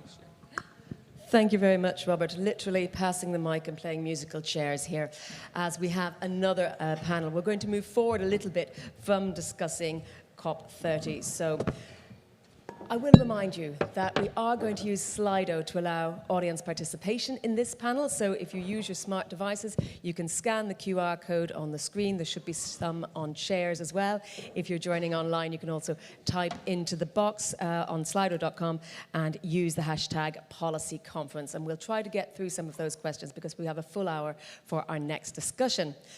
So let me start by introducing you to my speakers. We have Vincent Berruto, who is Head of Unit at the European Commission, Directorate General for Energy. Thank you very much, Vincent. Grab a seat. Andreas Heinz is Energy Lead Strategist at EIB, who comes with an academic and professional background in energy, technology and innovation. Frauke Thies is Co-Director of Europe's from Agora Energiewende. Thank you, Frauke. And last but not least, from our sponsors from this panel, Mark Bosmans is Sustainability Director for Knauf Insulation. Thank you all so much for joining this discussion. Our key question, I think, as Robert probably mentioned, is how to find actions that will combine the challenges of competitiveness and energy security. I think we've said in preparation that the three main elements are affordability, competitiveness, and decarbonisation. But we know that affordability and reliability not only impact the industrial competitiveness, but also EU security, autonomy, self-reliance, and they're also felt by citizens as well. I'm going to touch on that. We're going to look at a little bit the differences between regions and also questions a little bit about energy poverty. So we'll try and encompass quite a lot in the time we've got. But first of all, Vincent, let me start with a very quick introduction from you on how you see the current ecosystem or state of play. Thank you very much, and good morning to everyone. I'm glad to introduce that panel with a few words on what we are doing in the European Commission to move towards a system, an energy system that is cleaner, more competitive, more secure. And I think all the actions that we have in mind are described in the Affordable Energy Action Plan that we adopted alongside the Clean Industrial Deal. And in a nutshell, it's about moving towards an energy system that is more efficient, more decarbonized, and more flexible. More efficient, I mean, that's the energy efficiency first principle. And I'm not saying that because that session is sponsored by Knauf Insulation. I'm saying that because it's a principle that is enshrined into law now. I mean, it's been even made stronger in the revised Energy Efficiency Directive. And it's basically doing more with less energy. It's producing what we need and only what we need in terms of energy. And there we've got a framework, a revised framework of legislation with the Energy Efficiency Directive, with the Energy Performance of Buildings Directive, and with also the products legislation, which is something we're not talking enough about because I think it has a great potential. It's a great impact in terms of energy savings. So we have this, and what we say in the Affordable Energy Action Plan is that we want to move forward in terms of energy efficiency. We want to unlock the potential of energy efficiency services. We want to step up our efforts to develop market surveillance activities to make sure that the products that we have are energy efficient. And we came out also in June this year with a number of other activities that we put forward to facilitate policy implementation. It's great to have this legislation, but we need to make sure that it's implemented by member states in practice everywhere, to raise the skills and also to mobilize further finance for energy efficiency. And you may have seen in September there was a signature with the EIB on a new scheme to promote energy efficiency in small and medium-sized enterprises. So that's energy efficiency first. The second is really about decarbonization. It's about promoting renewable energy sources. There we're making a lot of progress in Europe. Last year, about half, a little bit less than half of our energy consumption, or electricity consumption, sorry, was based on renewable energy sources. We've got this objective for 2030 to reach at least 42.5% of renewables in our energy consumption. We've got a revised framework here as well with the Renewable Energy Directive. And we will come up with an electrification action plan early next year, because to decarbonize we need to electrify in all sectors, transport, buildings, industry as well. And by doing that, we will be able to absorb a greater share of renewables in the energy system.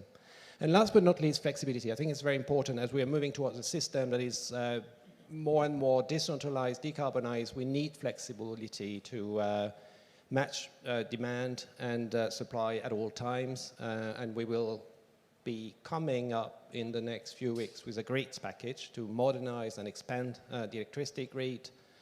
But we will also be producing early next year a strategic roadmap on digitalization and artificial intelligence in energy system to provide flexibility. And our electrification action plan also will look at storage, which is very important. We need to increase storage capacity in Europe. And it's also, it's just a glimpse of the activities that we have in mind. I could have mentioned also the Citizens Energy Package, could have mentioned the clean energy investment strategy also that we are preparing, but I guess that during the course of the discussion we'll have time to talk about that. I'm sure we will touch on all of those. Andreas, turning to you, and Vincent mentioned the EIB's new energy sector orientation. Give us the headlines and we can go into a little bit more detail in our conversation. Yes, thank you very much. Good morning, everyone. Yes, maybe a word of introduction. So the European Investment Bank is the lending arm of the EU, and we are part of the EIB Group. And the EIB Group also comprises the European Investment Fund, the EIF, that provides risk finance to small and medium-sized enterprises across Europe. It's important for me to stress the fact that we are collaborating extremely closely with the European Commission. We are strategically aligned, and we have a number of initiatives jointly created, put in place to address investment gaps that we realize out there in the market with our clients. To overcome them, we have powerful mandates in place that with limited EU budgetary money leverage a lot of additional risk-bearing capacity for the bank, and also the capacity to do technical assistance to make an impact where it's needed most. Just 3 weeks ago, roughly, the board of the EIB adopted 2 important documents: the Climate Bank Roadmap Phase 2 and the Energy Sector Orientation that you mentioned, both for the period 2026 to 2030.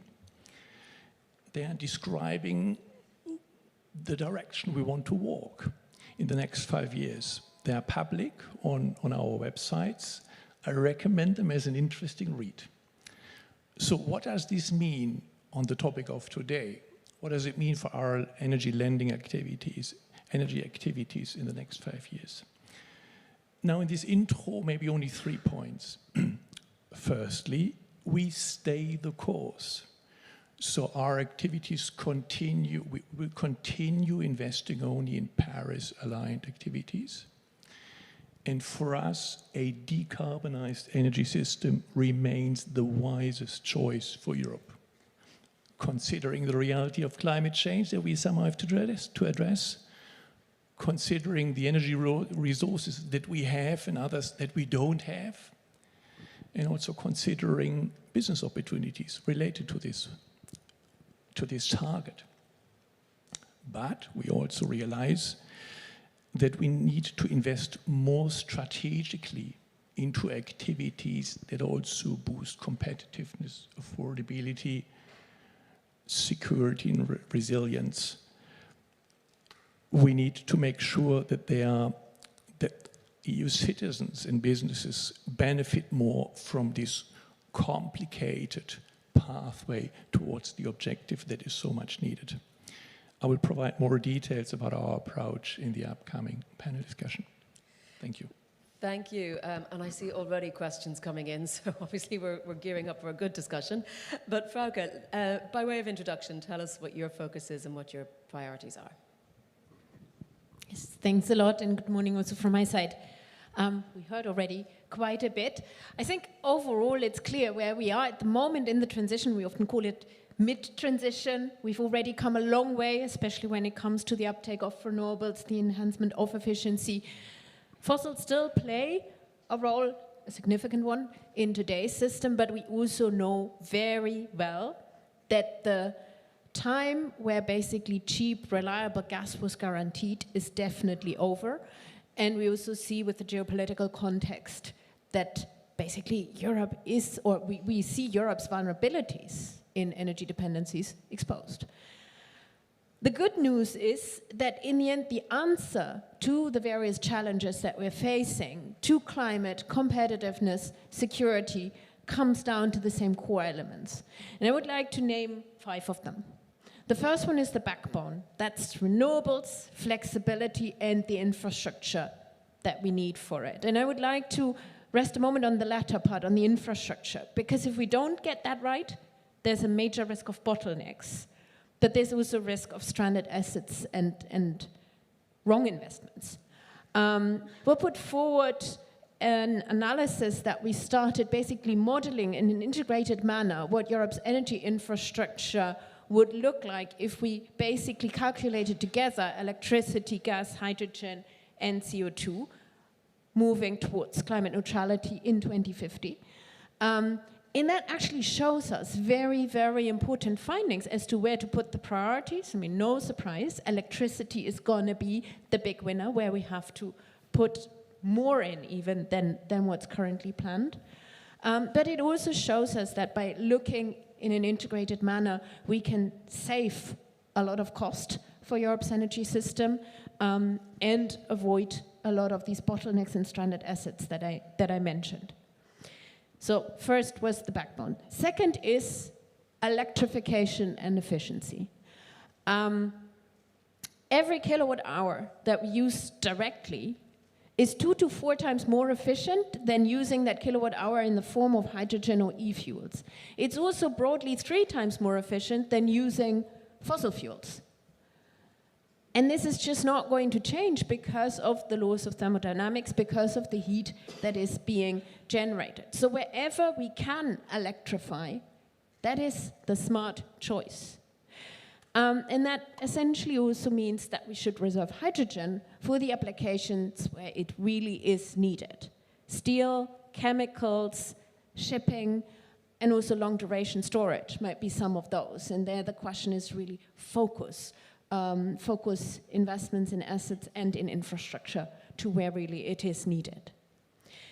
Fourth element are European and partnership value chains for clean tech, but also for industrial materials. And I think here we need to look very strategic, and I guess we will come back to that also later in the discussion, what that means. A lot of focus on clean tech at the moment, but also when it comes to industry, we have to look into new avenues. For example, one analysis we recently published was on green iron, green steel making. And granted, we want to keep a lot of that in Europe, and a lot of it also from the beginning to the end. But for parts of the steel making, we may also want to consider outsourcing one part of the industry, and that is that's the iron making, the highly energy intensive part. And look at countries like Brazil, like Canada, like Australia, that have massive both iron resource and renewables resource, to see for that very part of the value chain, how can cooperation look while keeping all the rest of the value chain in Europe? That requires both determined partnership policy, but it also requires focused industry policy in Europe to make that work. But it could essentially reduce the cost of steelmaking in countries like Germany by 12 to 15%. That is one example. And then fifth point, policy. And actually, analysis we've done building on EIB data shows quite well that basically certainty in policy can reduce the cost of capital by 1 to 2%, which makes the project investment significantly lower cost if we have stable policy frameworks. And that basically means we need a clear direction of travel. We need reliable carbon pricing, a strong ETS as one of the core elements and the backbone to move forward in the most affordable manner. Thank you. Mark, I'll come to you for your opening remarks. At the very outset, I mentioned three things. I mentioned affordability, competitiveness, decarbonisation. Now, Knauf Insulation is somewhat at the nexus of this because you're producing products that are enhancing efficiency at an affordable level, but yet at the same time, you're quite an energy-intensive industry. Perhaps by way of opening, tell us how you try to square this. Good.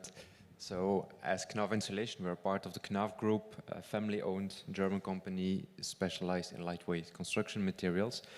Knauf Insulation, as the name says it, we are the insulation division. Launched in 2000, I think we are much more seen internally, and that's also how we live it. We are the energy efficiency division of the group. That's really how we've been growing, by putting products on the market which allow energy efficiency in buildings. At the same moment, our two main products, which are glass mineral wool and rock mineral wool insulation, we're melting raw materials, so which means energy intensive, and that directly leads to some of the questions and to some of the topics I've heard by the other speakers into the panel. Flexibility. Flexibility in our industry, knowing that we put the equipment on and then it stays on for 12 years, is a little bit less of a topic. What we absolutely need is reliability. Reliability and a view about where legislation is going, but also reliability of the grid. And I'll come back to that. The interesting part is that the products we put into the buildings lower the energy consumption of the buildings, and that's something we know since very long. We know it decarbonizes Europe also.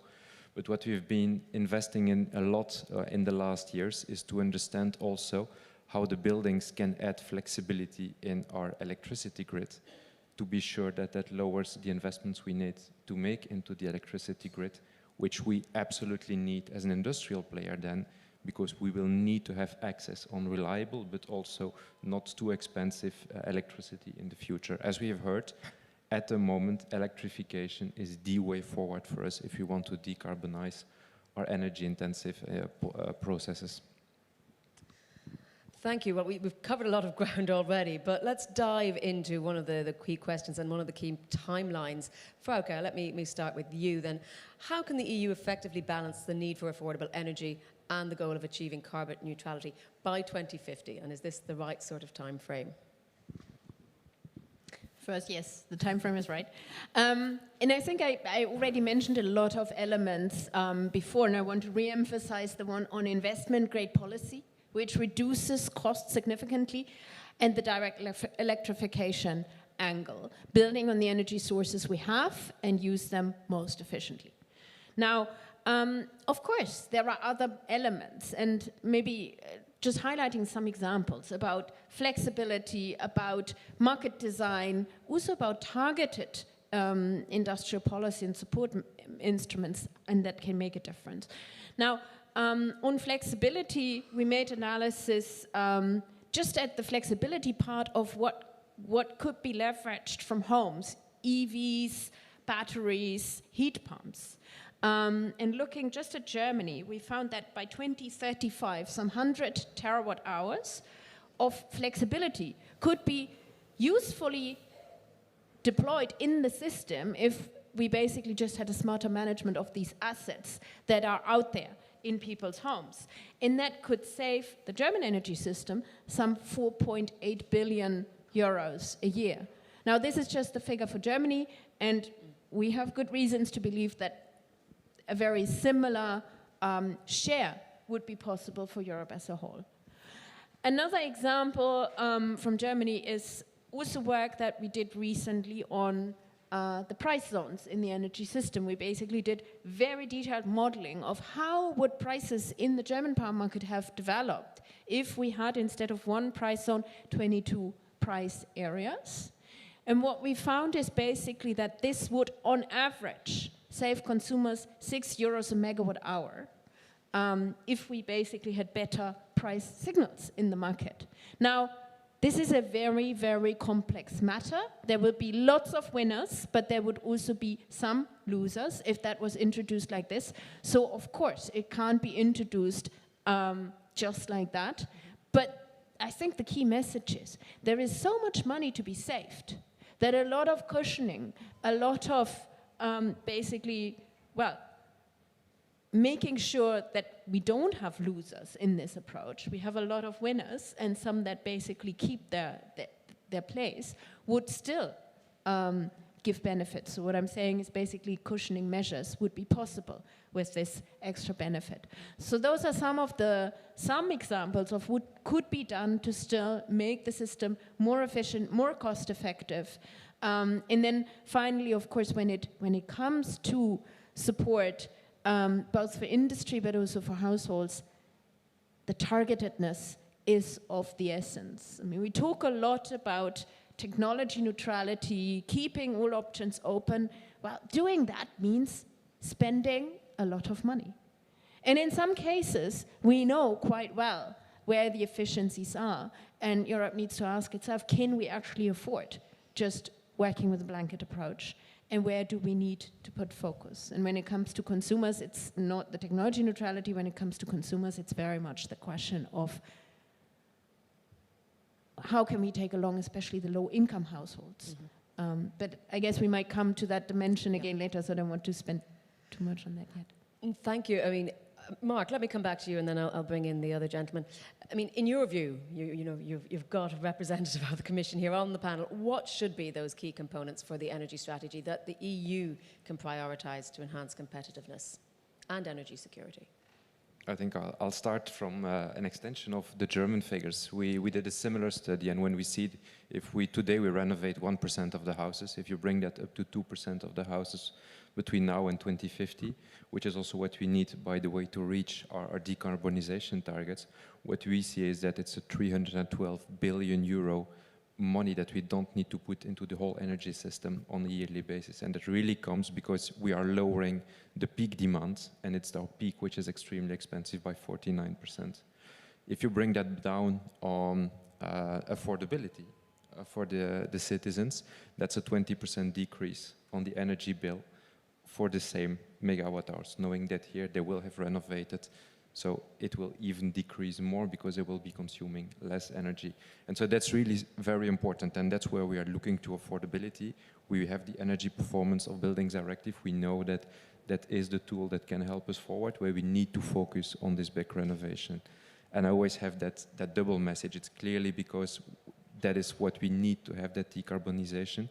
If we look to the energy grid, and then you come to the other part on the electricity grid, I heard the word stranded assets. I'm in charge within the company to guide the company over all the rebuilds we will need to make in the upcoming 8 years. That's the timeline we've put ourselves for some of our plans. We are crossing fingers. We are crossing fingers because we are afraid that it could become stranded assets. Not sure to be able to make the link to the grid. And then sometimes it's just about permitting timing. In some areas we know that the timing will be very long. Others we are not sure that if we are able to connect to the grid, that the grid will be reliable enough. In investments we make, in decisions we have with the family, the owners, I have questions now which we never saw, and that's really questions about, are you sure that the electricity grid in this or that country will be strong enough? Shouldn't we decide to put the plant somewhere else? Knowing that we will always stay local players, so made in Europe is for us very key. But that's really that whole picture that we need. So from one side, this renovation through the EPPD, and by doing the right things in the right order. We spoke about, we do the same when we look to our plans. It's clear that we first work about the big decisions, the one that really shape our plans, and then comes the continuous improvement, then comes the fine-tuning. When we look to buildings, we need to dare to do the same. It's first about having the building envelope being very efficient. And once we know the building envelope is efficient, then we have a very good foundation to continue to work with heat pumps, with solar power, with all other kind of tools that can decrease the last part of our energy consumption. You make some good points, and of course, permitting always comes up in these conversations, but let's park it for the moment. Vincent, I know you covered a lot of this in your opening, but perhaps you could react to what you're hearing from the other panelists. Yeah, I think what Mark said, I mean, exactly the spirit of the Energy Performance of Buildings Directive. I mean, increasing the renovation rate of existing buildings and looking at energy efficiency first, and then seeing how we provide the energy in a sustainable manner once the energy efficiency actions have been taken on board. So insulation first, obviously, and then looking at the production of, and the provision of renewable energy sources.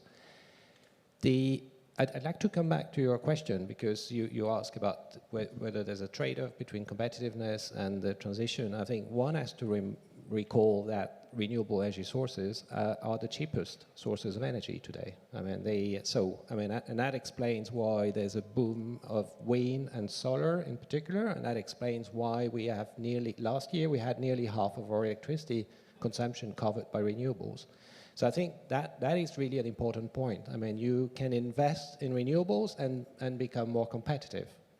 At the same time, we know that renewables are a way to increase the competitiveness of our industry. If we look at wind sector, I mean, this is an area where European industry is still competitive. I mean, 90% of the wind turbines that are installed in Europe are produced by European manufacturers. So we need to maintain that industry.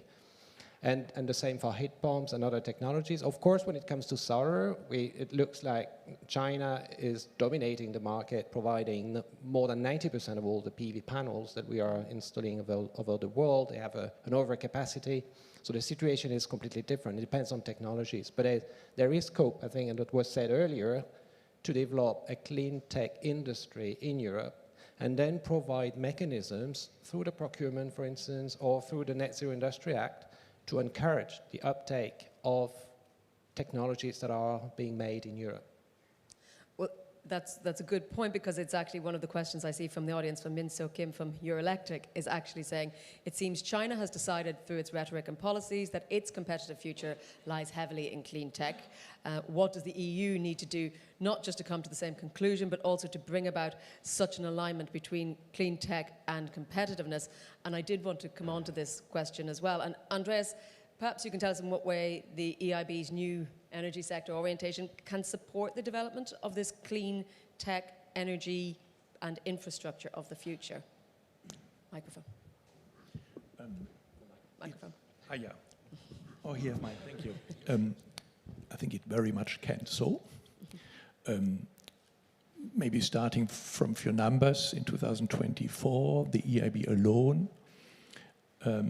signed finance contracts for the energy sector worth 28 billion euro, and more than 26 out of that were for projects inside the EU. And our activities in the sector will pick further up in 2025 and beyond. Additionally, we provide a lot of advisory services, and of course, our colleagues from the EIF have their contributions to the sector. So, as I said earlier, under the energy sector orientation, we really want to focus on those activities which address the three interconnected objectives: the climate sustainability, competitiveness, affordability, and security and resilience, who best address the three of them. And this, of course, in a way, we have our energy efficiency first principle. There's no doubt we're extremely active in the energy efficiency area, both on buildings, SMEs, to large-scale industry. And then I see, and this is a bit more, that we want to strategically invest into the whole value chain. So, of course, low-cost, low-carbon power supply is key, no doubt, but also for heat and to some extent fuels. The grids, of course, energy networks in general, electricity networks, storage, the flexibility which has been mentioned so often here, electrification of end-use sectors. But we also want to support the European industries who want to provide products in this Chinese-dominated market. So we help them scaling up their manufacturing capacities. We help them getting access to critical raw materials. So it's the full value chain that we have in mind. We engage, as we did in the past, on innovation, supporting innovation, be it from the very early EIF seed finance activities, RDI financing, but also demonstration projects. We also think that although we have the key technologies already at hand to roll out a lot, we still need to invest in further innovation to keep our companies in the market, to have solutions also for the challenges we still have ahead of us.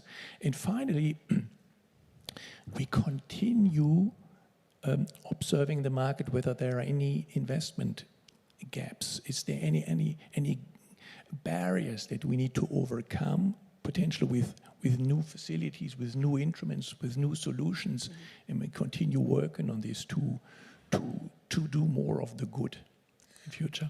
I'm going to come on to innovation in a moment, but for now I'm going to stay with this question of flexibility, because Massimo Marazziti is saying, how do you measure flexibility? If I give you 100 euros and tell you to go out and buy me some flexibility, what will you come back with? And perhaps we can tie that to another question, and something you touched on earlier, is how can Europe reduce its dependence on fossil fuel imports while ensuring this reliable access to critical materials and equipment, because all of that requires flexibility. Right. Oof, on the flexibility one, that has so many dimensions that I'm not going to give you one answer, because I guess flexibility, so first of all, looking at flexibility in the energy system, of course, we have both long duration flexibility that we need for those dark winter moments that we need to bridge. But then we also have the basically very quick flexibility that's going to be needed on a daily basis. So there is not one measure of flexibility. You can measure it as basically the share of the total energy use, how much of it needs to be flexible, but even then it's a question of what's the duration of that flexibility. So that single measure doesn't exist.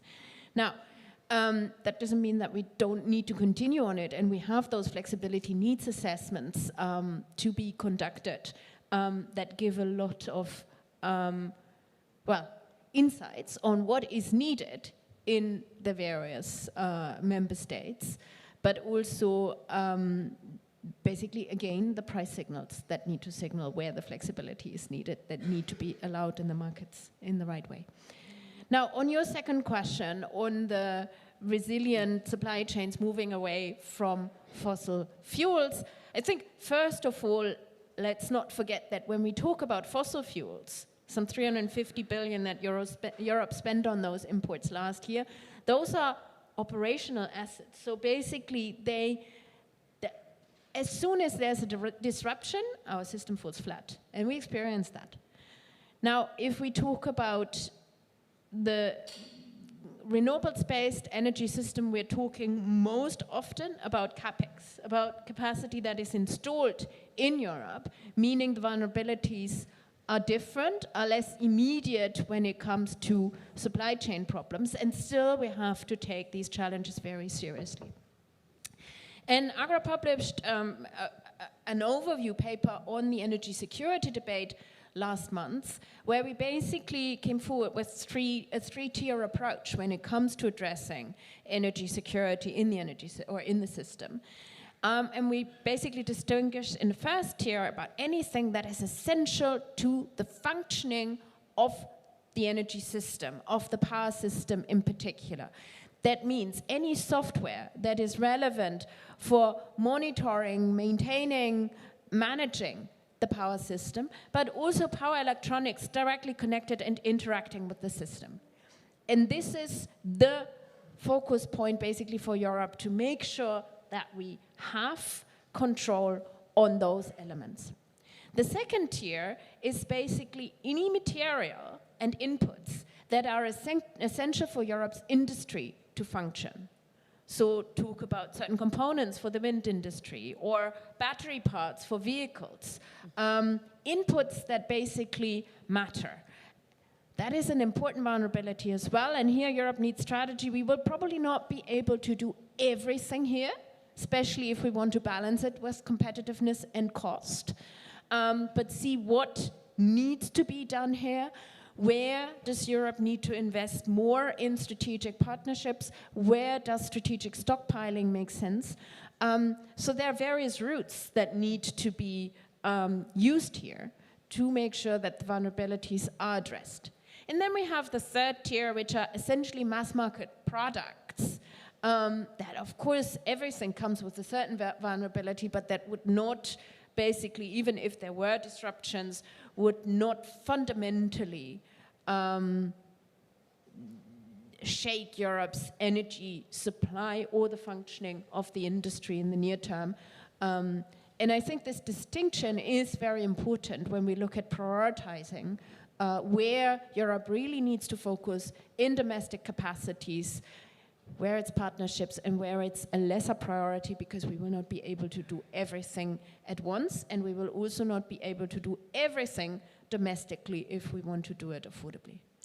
I'm very pleased that you actually are very clear about priorities. We hear so often in these discussions, oh, we've got 7 priorities. If there's 7, it's not a priority. Vincent, let me come back to the question on technology, on innovation, and ask you about the role that digitalization and AI could play to secure this competitive and sustainable future. Yeah, we talk a lot about AI in every sector these days. As far as we are concerned, we think that as much as the digital transition needs energy, I mean, the energy transition needs digital solutions, including AI. And we see a lot of applications of AI in the energy system, be it for predictive maintenance or forecasting supply of renewables or the energy demand, or for managing the energy system inside buildings. I mean, lots of applications, many use cases. And what we want to do in the European Commission is to reap the benefits of AI in the energy sector whilst addressing the inherent challenges. I mean, one of them being the rising energy consumption of data centers. But we've conducted a number of stakeholders workshop. We've got an open public consultation that is closing on the 5th of November for those of you who are interested in contributing to that subject. And what came out of all these discussions is that we need to be better in Europe at accessing energy-related data. There's a lack of interoperability, so we need to move towards a common European energy data space so that we can use the data to fuel AI. AI needs data to create impact, and so we need to be better at that. So we're working towards this common energy data space. We need to also increase investments in the digitization of the energy system. So that's what the grids package will address, among many other things, but it's also something we want to foster through the use of smart grid indicators, because if we can't measure how smart the grid is, I mean, we can't invest properly in smart systems, the sort of system that Wopke mentioned. We want to invest in digital twin of the electricity grid so that we can run AI models on digital twins and make the system more efficient. We also need to keep investing in research and innovation. And one thing we're exploring is whether we could have foundation models that are specific to the energy sector. So we are in relation with the system operators and see what can be done in this area. And I was talking about the challenges. I mean, just let me say one word about that, because while AI will bring a lot of benefits in the energy system, of course, everyone looks at the growing energy use of data centers. Today, data centers is about 2% of the electricity used in Europe. One may say it's not a big amount, but this is an amount, this is an energy consumption that is very localized. And if you take Ireland, for instance, data centers are 20% of the electricity used in Ireland, and that starts creating problems. And then you've got big hubs, and you've got the tech industry coming and building these gigantic, these gigafactories, and this is unprecedented. This is a load that is, I mean, we've never seen. I mean, it's bigger, 1 gigawatt is bigger than a big aluminium smelter, for instance. I mean, so you need to integrate that in the energy system, and for that you need a strategy, and that's also something we'll be addressing. We will produce a data center energy efficiency package. We will look what sort of discussions we need to foster between system operators, the energy system operators, but also the data center operators, and together with the governments as well. And all that I mentioned, I mean, both addressing the benefits but also the challenges, will be part of a strategic roadmap on digitalization and AI in the energy sector that we will be adopting early next year. Well, you've actually, I see Valentino Grassi was asking about that, specifically about what would be the role in the grids package and other initiatives for these providers of digital solutions, and how to foster that implementation of digital technologies to make the grids more resilient. So I think you've gone a long way to answering that. Are there other initiatives we should be watching out for alongside the grids package? Yes, I think we should look at the Cloud and AI Development Act as well, even though this is not being produced by DGNR in the first place, but we are associated to it. This is our colleagues from DG Connect. And the idea is of tripling the computing capacity in the next 5 to 7 years. So that means more data centers. Of course, we want to have more data centers. We want to have more AI. But we need to look at the energy impact and the impact on the energy grid. And that's precisely why we're working together. We hope to have the two things adopted together, both the Cloud and AI Development Act and the roadmap on digitalization of the energy system. We need to work together, both the digital world and the energy world. And these are, I can tell you, because I've been meeting a lot of these people, there are two different worlds working at different speed, with different constraints, different security measures. So it's a nice conversation that we're having together. Good, okay. Mark, let me come back to you to talk about innovative business models, specifically how they can be developed to optimize demand and enhance the deployment of these clean tech that we're talking about, but also harnessing the potential of renewables, of hydrogen, of nuclear technologies. What sort of business models can do that, and is there enough focus on that? I'll start with the AI and digital discussion, and we are within the company, we started as a small startup, Knaf Energy Solutions, which has built an AI-driven database tool, which is working with small meters that we install in the houses, mainly social housing, transforms the data and gives us a very clear view about the real energy efficiency of the house, giving possibility to really come with a targeted, focused approach, going clearly a level beyond what we can have currently in an EPC, with an additional advantage that normally we leave these meters also in the house after the renovation, and after the renovation it gives us a very clear view about how much we really increased the efficiency. And what we've seen in social housing here in Belgium is that we achieved a 63% improvement. So we can really come with some very measurable things, and that creates value. And we were about how do we finance this if we can prove that we have a certain efficiency afterwards by combining the envelope, the heat pump, the solar powers, that you combine a lot of different elements together, then it becomes financeable. If you combine more of them, and that's why we work with social housing, it becomes bankable, and that really helps us to go forward. And we strongly believe that it's really from there that it starts. Certainly when we look to the building sector, when we look to our own premises, it's a little bit the opposite. We were, and we still are, a very stable consumer. The more we will use renewables, the more we add the more we add difference into our consumption profile, the more it becomes difficult to discuss with energy providers. And that's really where we are now, is that we realize that over the coming 5 years, 10 years, we'll probably need to combine our specific consumption data with much more flexible way with the data around production into the grids to see on how we can really work better together. And that's a completely different new way to look to energy contracts, to look to energy supply. And where for us it's really important that we come with reliable, predictable legal frameworks around that, because you make investments for 12 years. And that means that every time we make a decision, we need to make it for the next 12 years. We used to take decisions with uncertainties, but when the rules start to play during the game, then it becomes very difficult. And that's typically where we have the risk of ending with stranded assets. Andreas, let me bring you in there, and I'm going to double up the questions for you because I'm conscious of time. So perhaps you could reflect on these innovative business models, what you might recommend. And also I see Luc Delorme is saying that how can we ensure that European homes benefit from the future of energy when there is such inertia and fossil fuel lock-in?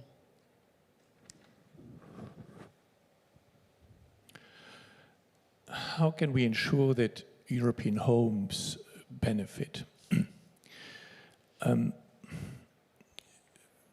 Two things. So, at least what can we do about it? We're extremely active in the area of building renovation, financing building renovation, ultimately aiming at reducing the running costs of buildings and offering immediate cost reductions to the tenants. There are a number of activities, initiatives in this area.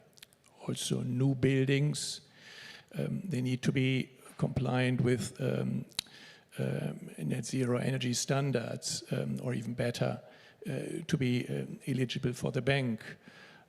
We have a social housing initiative, a big social housing initiative, which also aims to address the difficulty of many people to find affordable living space. This is one area, and we mentioned the important role of electricity before, of electrification. We also believe that once the houses are reasonably insulated, there's enormous opportunity in using heat pumps to supply the heat to the buildings, and using cheap, low-carbon electricity. And then we come also to digitalization elements that we need. Homeowners need to see a benefit in investing also into heat pumps, no? And so somehow the pricing of the electricity and of the heat pumps should give them an immediate advantage over the incumbent gas supply.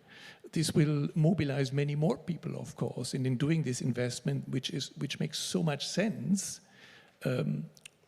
for the entire energy system that we are walking to. Yeah, so we try to provide support to the investments where we can. We invest into innovation where this also addresses innovative solutions around houses and business models. We try to support energy service companies with innovative business models which aim to implement energy savings and bear the burden of the initial investment, which is then paid back from energy savings. So I think we try to provide our bit to this development. Mark, I think related to this is the question of how we can address the social implications of the energy transition. We mentioned earlier energy poverty. There's also regional variability. What do you think could be done from a regulation or an EU perspective on that? The important part for me really is to start to say that once we've set targets and then we refer to the EPBD, that we keep them very clear. The more there is change or that there are voices around even of changing it, certainly now in times of simplification, that creates uncertainty, and we know that uncertainty is blocking investment, so that's certainly a first element. A second is to be able to find financing schemes, certainly around social housing by grouping houses where the upfront investment is made feasible, because that's really what we see. If a renovation is done efficiently and that will add up some measures that we go to in electrification, it pays back. But we need to have that initial investment done, and where we need to group, we really need to find ways to group houses to do it in a feasible way. I'm going to go for a couple of quick commission questions. As always, Vincent, just people asking about the future. Stephen Fleming says, considering electricity poses the brunt of costs for energy-intensive industries, Should we still expect the Commission recommendation on the Energy Taxation Directive by the end of this year? What provisions might it contain? And Leonie Kuhlman is asking, what about the dedicated geothermal action plan?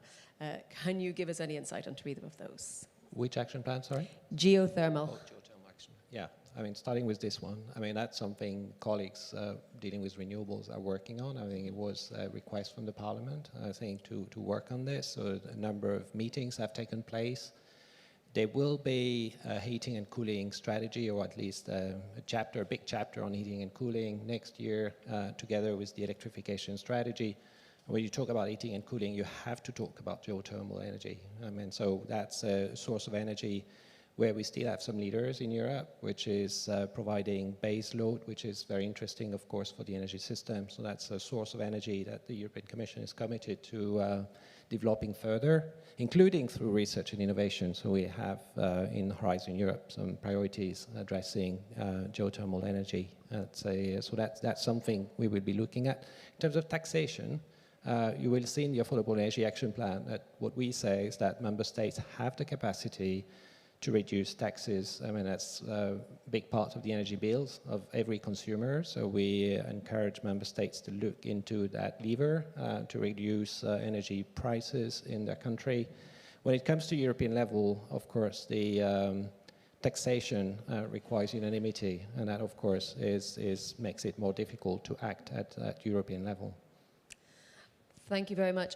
We're getting towards wrapping up time. I will mention that people are asking a bit about the role of biogas and circular bioeconomy, also asking what priority will hydrogen be given, and somebody mentioning, of course, the points you were making about data centers being high energy intensive.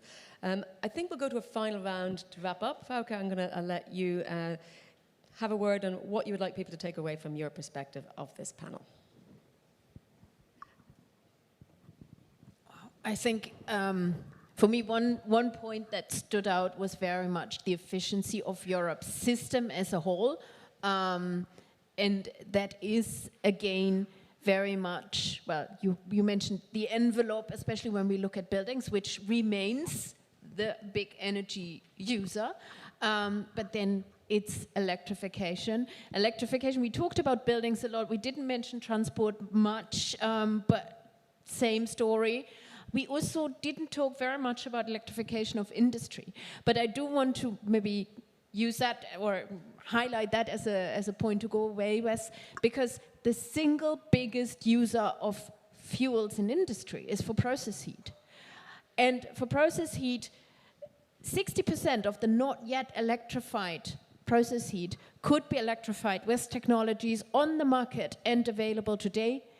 90% could be electrified with technologies expected to be available in 2035. So we still have massive potential to go with to really slash our energy use, and I think Vincent said it, the cheapest energy sources we've got, and that is renewables, and deploy them in the system. And the focus, again, is making the system as efficient as possible to make use of that. Andreas, anything that we didn't touch on that you would have wanted to, as Wopke said, or anything you want to underline again? There was just one thing coming to my mind when I said, when we support the housing sector. Of course, the EIB would not assess a loan to an individual house owner. So we typically would go to large operators of housing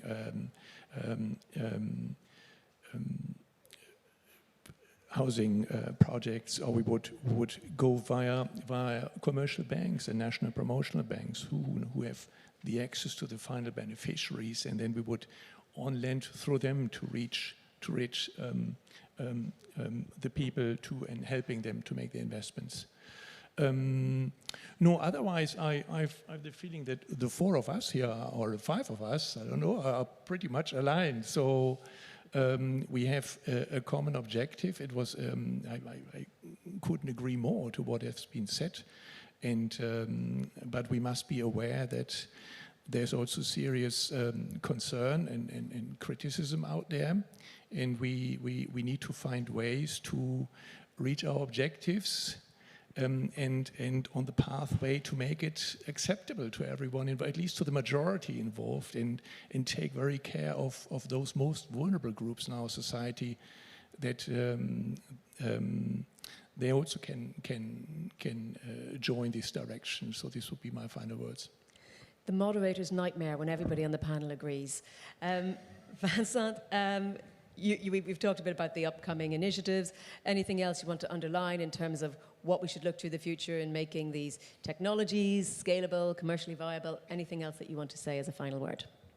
Yeah, no, I think just to summarize, I agree that we agree, first of all, and I was fearing that you would ask me a question about what I could disagree with now, but I think we all agree that promoting renewables, energy efficiency first, and flexibility, and all forms of flexibilities, including digitalization and storage, can bring us to an energy system that is both cleaner, more competitive, and also more secure. I mean, that's for sure. Now, when it comes to your question on how do we scale up innovation, I think it's very important. I think we're good in Europe in terms of research and innovation in clean technologies. We do invest a lot in terms of public funding. Where we are lagging behind is in mobilizing private capital. There we're lagging behind other regions in the world, so we need to be better at that. And this is the whole point of the new European Competitiveness Fund that we have proposed for the next multi-annual financial framework. And our proposal as well is to double support for the Horizon Europe and have a better journey from research to innovation to market, and get better at marketing our innovations. Mark, final word. What's the rallying cry you're going to leave us with to feel galvanized as we go out to talk to each other in the coffee break? I was trying to reflect if I could find something we don't agree. I think we fully agree on the role of renovation and energy efficiency. Something where I don't agree, or at least a different perception, is that renewables are the cheap energy sources. I know it when I look to the figures. It's clear that for us as an industrial at the moment, going from plants where we use gas to electrifying our lines, even if we know that that's the way to decarbonize, in many countries the electricity prices are not really helping us. And I think it's a part of my job where I spend 50% of my time at the moment is towards the boards explaining that we need to electrify. They understand it, but electricity prices are higher than gas prices in many countries today. We need to go to building usually a new line to get connected to the grid. Not sure in which timing, neither at which price we'll be able to do that. Neither today knowing if we have that in the same timeline as the fact that we will rebuild our own plant, because these are always two separate projects. And I think that's what we see as an industrial, and that's why I wanted to come back to it. This is a big challenge. It's an opportunity. We really believe it's an opportunity. We need to go there. There's no discussion to take another route, but it's not an easy route. And I think that's where then I want to make parallel to the buildings, where we see probably for many owners at a completely different scale, but clearly a similar challenge. It's electrification, both for housing and for industry, is logic. We know that the electricity grid will change, but it's not an easy route, and we need to accept it's not an easy route, and it's one where I don't think we still need a tremendous amount of innovation. It's mainly also a fact of implementation now, and being sure that we all work together, understanding each other's challenges and seeing this together as one big opportunity. Well, I think we'll have to have another panel discussion in the future on implementation. But thank you all very much indeed. Can we get a round of applause, please, for our panelists?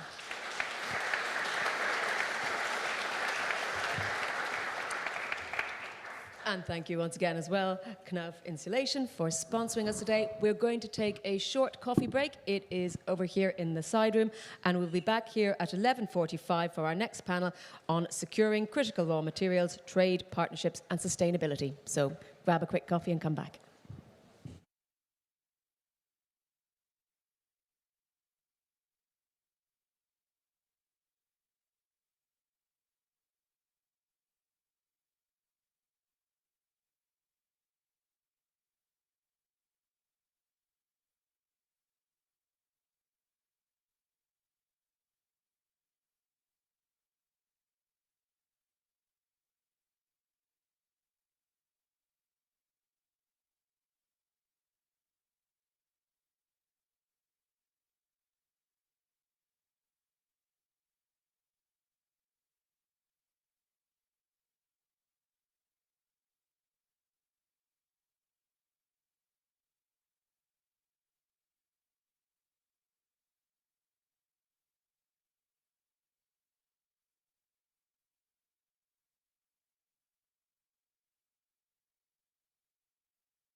Okay, we are about to start.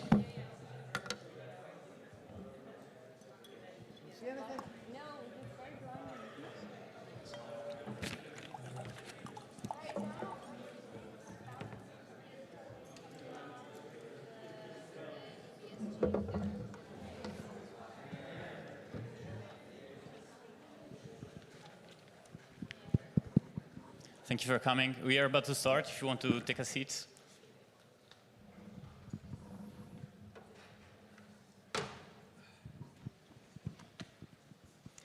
Perfect. So, thanks a lot. Good morning, everyone. Welcome to the Euractiv Policy Conference panel on critical raw materials, which is probably one of the most debated topics in town these days. My name is Stefano Porciello. I'm a journalist with Euractiv Energy, Environment and Transport team. And I'm joined here on stage by Dr. Peter Tom Jones, who is the director of KU Leuven Institute for Sustainable Metals and Minerals, and Laura Dag from the Organization for Economic Cooperation and Development. She's the senior counselor to the director for global relations and participant in the initiative on critical minerals for sustainable development. Unluckily, Joaquim Nunes de Almeida from the European Commission will not be able to join us today due to illness. We're really sorry for that. We hope he can recover very soon. So we are here to discuss critical minerals. Earlier this month, China announced some very concerning restrictions on the export of critical minerals and the technologies to produce and process them. That are these critical minerals are really important for producing batteries, cars, clean and defense products. For those who don't know, China's dominance in the rare earth production and processing is outstanding. China accounts for about 60% of the global mining capacity and some 90% of the world refining capacity.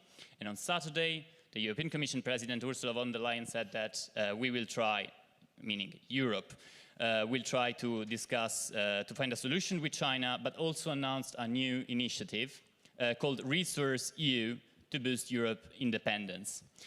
She said that the European Union will focus on recycling, joint purchasing, stockpiling of critical raw materials, and on boosting partnerships with foreign countries. So we will discuss this announcement in a minute, but just to start, I would like to ask you, how bad is the situation in Europe? Maybe, Peter, you can start. What's your assessment? Should us be worried? Yeah, in football terms, we're deep into injury time. We're losing 1-0, and we've got 1 minute to equalize. I think that's the metaphor we can use for the present situation. If you look back, March 2024, the Critical Raw Materials Act was launched. That was the big plan of the European Union to find a solution to our CRM conundrum. But in the meantime, we're 18 months further and the situation has deteriorated significantly. And the latest tsunami of Chinese export restrictions has really moved the goalposts. And I think people are not well aware enough of the impact of those export restrictions, because originally we were afraid that we would not be able to produce the raw materials and the refined materials for our downstream or midstream industry. That was the original fear, that China would block the export of raw materials and chemicals like lithium carbonate or lithium hydroxide.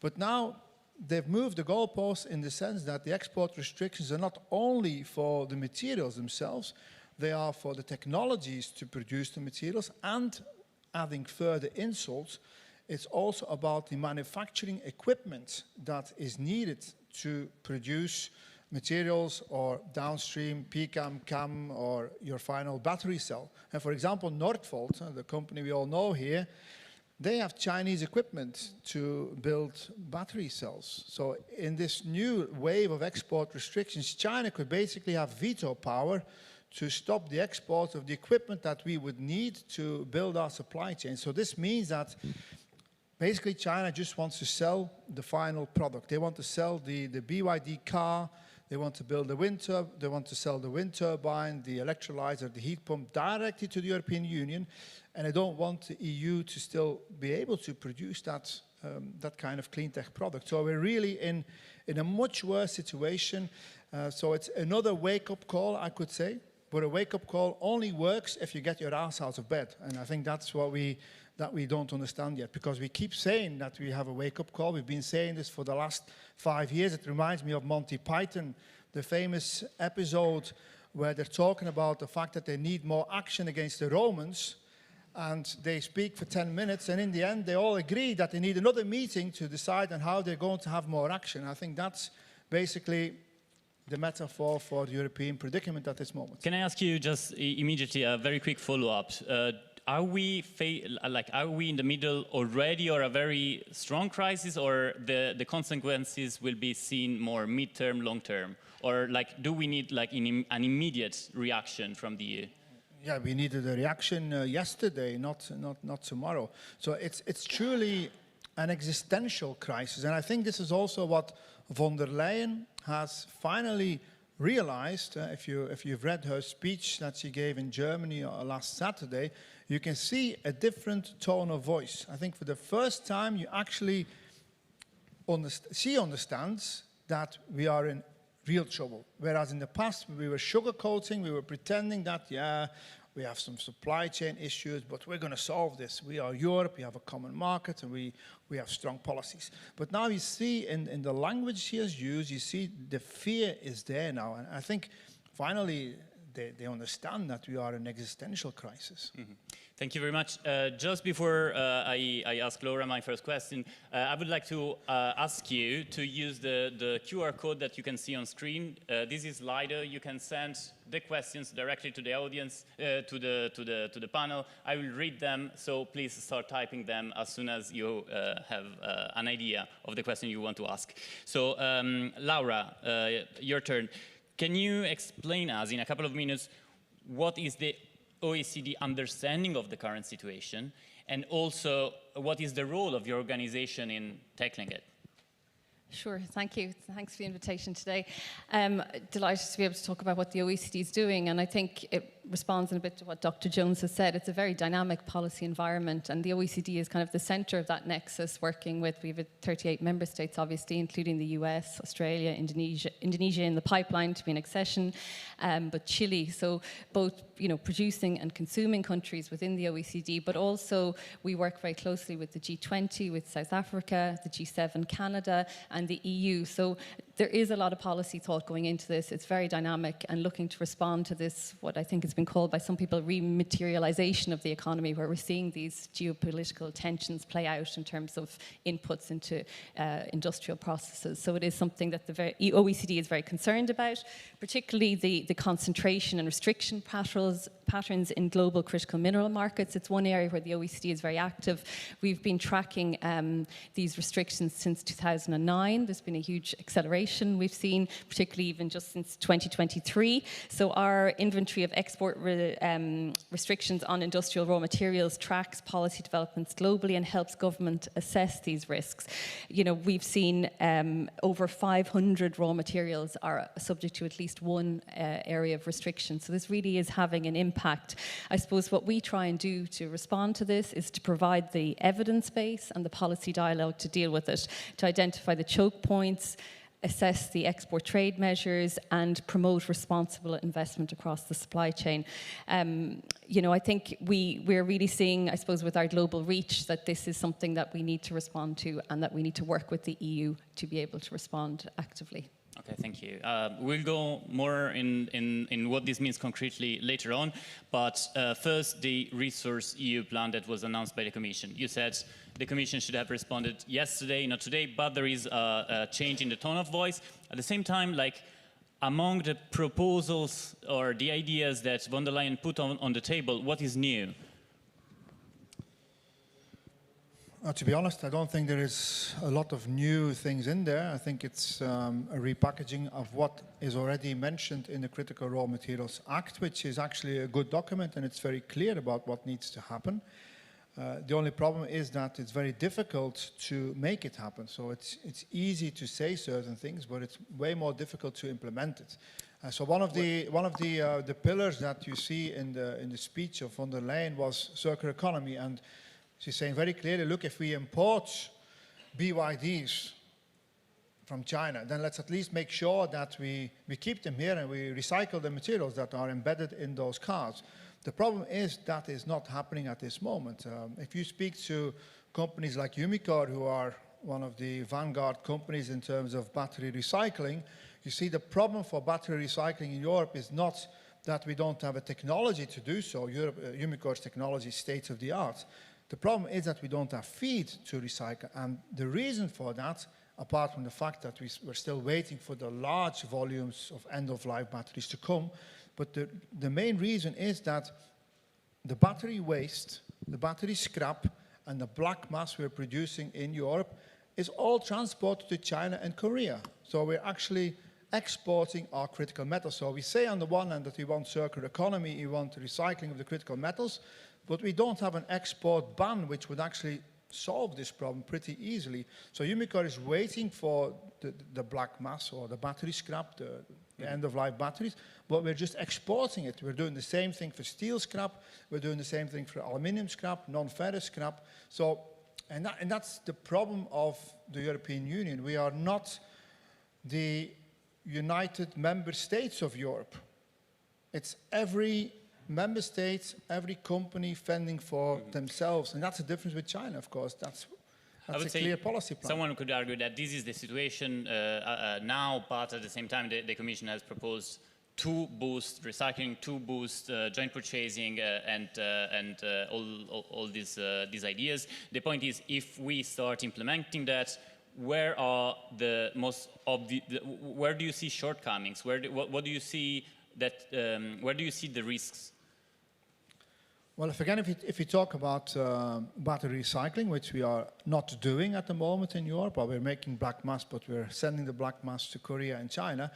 But even if we would be producing if you would recycle the black mass in Europe, and we would produce, for example, nickel sulfate, cobalt sulfate, and lithium carbonate from those recycled batteries, then we would have a problem that in the midstream, being the PCAM and the CAM manufacturing, we're also very weak. So it's not only the lack of mining and refineries in Europe, it's also we're very weak in terms of PCAM and CAM. We only have, as far as I know, 2 CAM factories and 2 PCAM factories in Europe. So even if you would produce large volumes of these intermediate recycled products, there's no offtake of those products, and that's a huge issue. But someone could argue that the joint purchasing mechanism is there for these, right? To create, to flag where the demand is. Yes, but you need the technology then to absorb those materials. If you don't have the technological capacity to produce your PCAM and your CAM, if you don't have the equipment to do so, if the Chinese are controlling the export of that equipment to make PCAM and CAM, then even if you would like to do it, you can't, because the Chinese block you. And furthermore, it's also a matter of financial security. Investment-wise, there is no access to finance for building these new investments in PCAM and CAM. And then let's move on further downstream. If you're going to produce PCAM and CAM, then you also need battery cell manufacturing. And again, look at what happened with Northvolt, our one and big only European battery cell producer, one big gigafactory. Well, it went bankrupt. And what did we do? We sold it to an American startup company that is specialized in lithium sulfur batteries, has no expertise whatsoever in manufacturing batteries, no expertise in NMC batteries, and we sold the crown jewels of Europe. We sold it to a to an American startup. So where is the strategy there?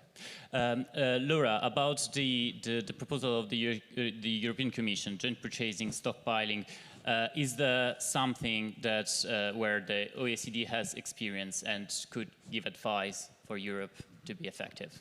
Sure, thanks. So the OECD works closely with the EU. We worked on the whole area of mining communities within Europe, mining cities, how mining regions can be better developed. So we focused on 10 different cities and areas within Europe. So we had advice on local value addition, on social acceptability, on all those things which will help scale up production in Europe. We also have a lot of expertise because when we talk about stockpiling, traditionally that would have been in the area of agriculture. And we've seen through the COVID crisis and the war in Ukraine, the lessons we've learned on stockpiling. So I think there's areas there where the OECD could assist and support the EU. I suppose one of the areas then you mentioned joint purchasing. We see a lot of interesting work happening in that area. Australia is developing that, and it's a kind of a mix between stockpiling but also a kind of a reserve where you would forward buy areas of production. So there are interesting solutions out there. Also Japan, which is an OECD member state, has a lot of experience of this as well. So I think there are lessons that could be learned to do this intelligently in a way that will support the EU to scale up. We're also keen on the partnership piece. I think that piece of working sustainably, one of the lessons we have as the OECD for a long history of working on overseas development cooperation is that interests have to align with the producing countries and the exporting countries and the consumer countries. So, this has to be done in a way that adds value to those countries. And we've done a lot of work on the Great Lakes area in Africa, working with the 10 countries in that region to find ways of how you can sustainably in a conflict situation work in the mineral space so that it's not fueling conflict. So I think those are really important lessons for the European Union, which is a values-based organization like the OECD, in how it partners in these areas. Because to be frank, a lot of the mining industry is in high-risk zones, and we have to de-risk that and make it socially compatible with investment. Can I ask you concretely, how can you do that? Yeah, so we looked at a few things in terms of the investment piece, because new mining activity, it's a very long lead-in time for investors. It's also high risk, and reputationally there's a lot of risk involved. So the area around the sustainability and the due diligence is really important. It's not a nice to have in these circumstances. For us, we see in the work we've done that it really adds stability to these processes. So, our due diligence guidance for responsible mineral supply chains has really helped companies. It's been taken on board by the US, by the DRC. The London Metal Exchange uses the OECD guidelines for metals traded on the exchange for cobalt, copper, and nickel. So we're seeing how it's really it is important to investors to have this guarantee. I think another area we're working on is export credit. That's an area where the OECD has a long history of working with it. We see the UK Export Credit Agency is now providing, has updated its policy so that they can provide export credit for companies sourcing raw materials abroad for the industry. That's an important development. And also then in terms of overseas development aid, that is not something that would have typically be going into mining as we were looking to decarbonize, etc. But there's now a fresh look at that area as well. So that's all areas where the OECD provides expertise. Thanks. Thank you. Peter, I would like to ask you about two topics that popped out during the conversation. One is joint purchasing, because we already have a joint purchasing mechanism for gas. So I would like you to explain us if we can do something similar with raw materials, or if the situation is a little bit different. And the second is about local support, because we want to step up mining in Europe, but at the same time, we have local community that could oppose mining if it's not done respecting certain standards. So the second question is, how can we actually start producing in Europe at least the minerals that we have here? That's two completely different questions, of course. Yeah, true. On your first question, we really have to understand that critical raw materials are completely different compared to fossil fuels. So joint purchasing of oil and gas, it's very straightforward. It's two simple products. They're the same everywhere, basically. Critical raw materials is speaking about the whole periodic table of Mendeleev. We're talking about completely different types of materials. Lithium is completely different from copper or nickel.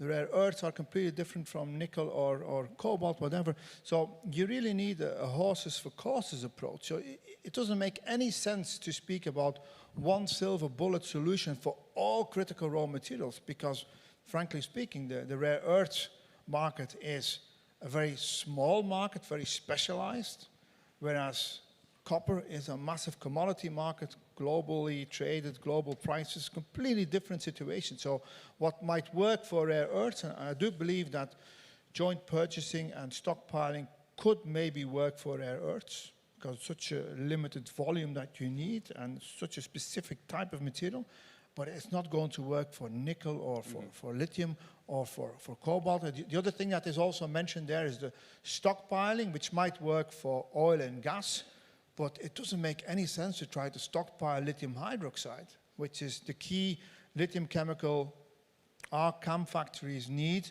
to produce our NMC cathode materials. What's the reason? Very simple. Lithium hydroxide reacts with CO2 from the air, so you convert lithium hydroxide to lithium carbonate. So your shelf life of your lithium hydroxide, even if you store it really, really well, is going to be maximum 6 months. So there's no point in stockpiling lithium hydroxide. You might be able to stockpile terbium metal or terbium oxide. That's maybe an option, but not for a lot of materials. It just doesn't make any sense. That was the first question. Yeah, exactly. And regarding local production, instead, what stands in the way for Europe to start producing, to start mass producing the critical minerals that Europe needs?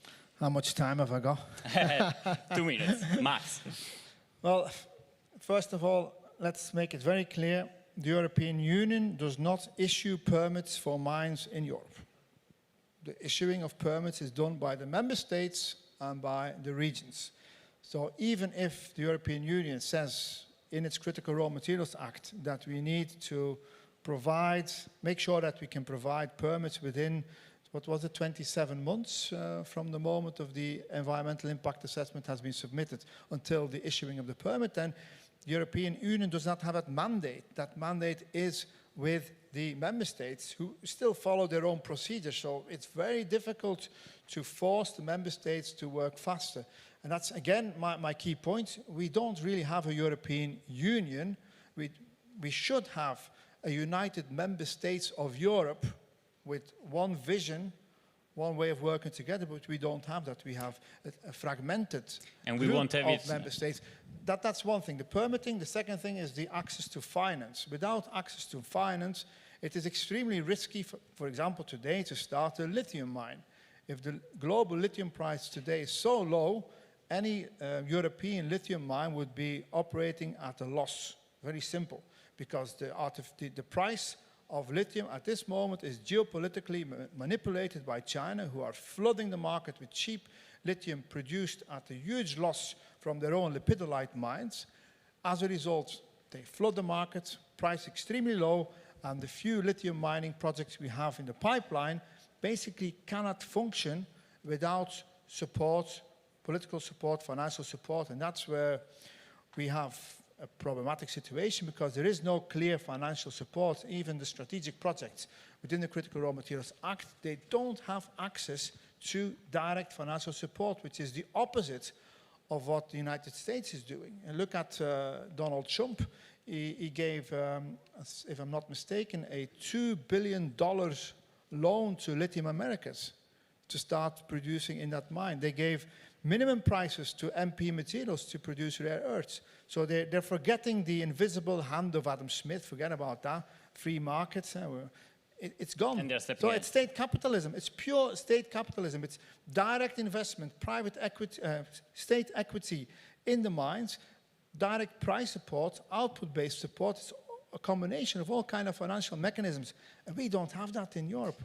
Okay. Maybe the Resource EU can now trigger that, if I can make one recommendation there. It's this Recovery and Resilience Fund, which has billions of euros, not millions, but billions of euros. If that money could be allocated to supporting our few strategic mining projects that we have, then maybe we can start moving the needle. Thanks a lot. I'd like to read a couple of questions from our audience. The first one, I think, would be for you, Laura. Building on the upcoming agreement between the EU and Mercosur, how do you see the role of Mercosur, particularly Brazil, in supplying critical raw materials to Europe? And yeah, that's the question. The role of Brazil.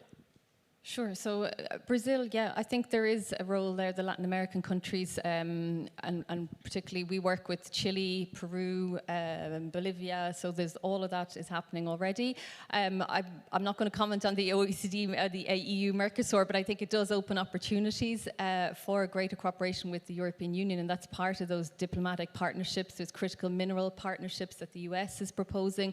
The EU also has a diplomatic initiative around mineral partnerships, so I'm sure that will be part of it. You know, that is key to have those agreements built in, locked in, the offtake arrangements that Dr. Jones mentioned, all of that can facilitate trade, and it's sort of, they're kind of those privileged partnerships that these trade agreements allow, and securing supply chains for the future. If I may comment on that, because I think it's vital, of course, that we are able to make deals, and that's also the problem of Europe. When we have to go to countries like Chile, Argentina, Kazakhstan, Uzbekistan, Australia, Canada, DRC, Rwanda, Namibia. These are all the countries with whom the European Union has signed MOUs on strategic partnerships for critical raw materials. So we do have agreements with these countries. The problem is that the United States and Japan and China is also talking to these countries. And they're much better at making deals than we are, because they operate much faster. They have the mandate to make decisions. Trump last week signed a $13 billion deal with Australia on rare earths.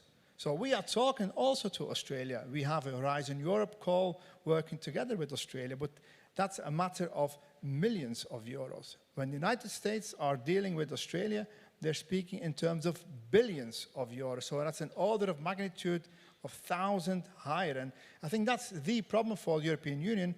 We're trying to be a matchmaking platform, but we don't have the mandate to make deals very quickly. And that's the real world. We live in the entropic world order, the chaotic world order, where WTO rules are all gone, where rule of law is more and more gone.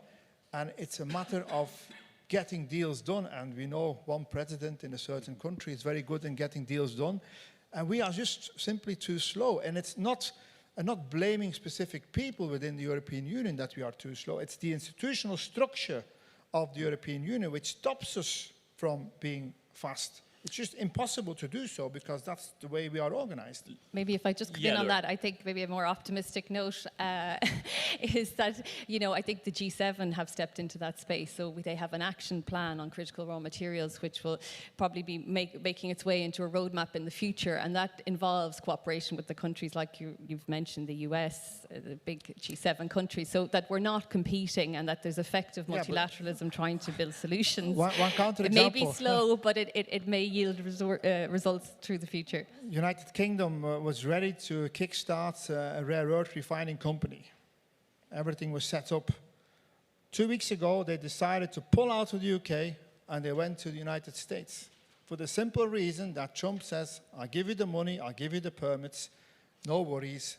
And that's shocking to see that when we do have the expertise, because we do have a lot of expertise on rare earths in Europe, but then we lose it because on the other side of the ocean, they get better conditions than we are, than we can give. On this topic, Laura, like to create this partnership with third countries that sometimes are also like problematic, are living in problematic political situation, to say the least. What can Europe offer, actually, to make the deal? So, what Europe, or what, looking at it from the OECD perspective, I think it's in that space of local added value in the production chain. So some of the research we would have done on the export restrictions, we would have studied, well, is an export restriction a good way of creating value in countries like the DRC? And some of what we found was, well, actually no, because you had China coming in and building production facilities in the DRC and then sweeping out some of the mid-level processed product to China. So we kind of help countries see how they can best achieve local added value in their country. And I think some of the work that the EU is doing as well is on expertise, on capacity building, on helping companies build the facilities in country. So that's areas where overseas development assistance can also help in those areas as well in a way that it wouldn't have done previously. I see a couple of questions from the audience about the recycling of critical raw materials. They're asking to what extent recycling these critical raw materials in Europe can solve the lack of direct sourcing that we do have. So what do you think that how much can recycling help? And on the other side, will we remain will we remain dependent on foreign powers anyway, at least for a certain degree? I'm not sure the question on foreign powers, but in terms of the recycling, we see that as hugely important in the OECD context. But I suppose an important point there is often these recycling structures need to be built close to the production facilities, and at the moment, as Dr. Jones has said, there aren't that many production facilities, so it will go hand in hand, really, the scale up of recycling and production together to be effective. For us, I think that's really key. I suppose be less pessimistic.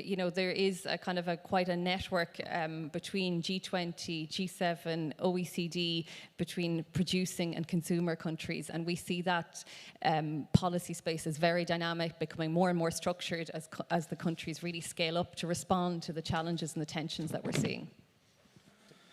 Please. Well, you can't recycle your way out of the fossil fuel economy. That's a very simple statement.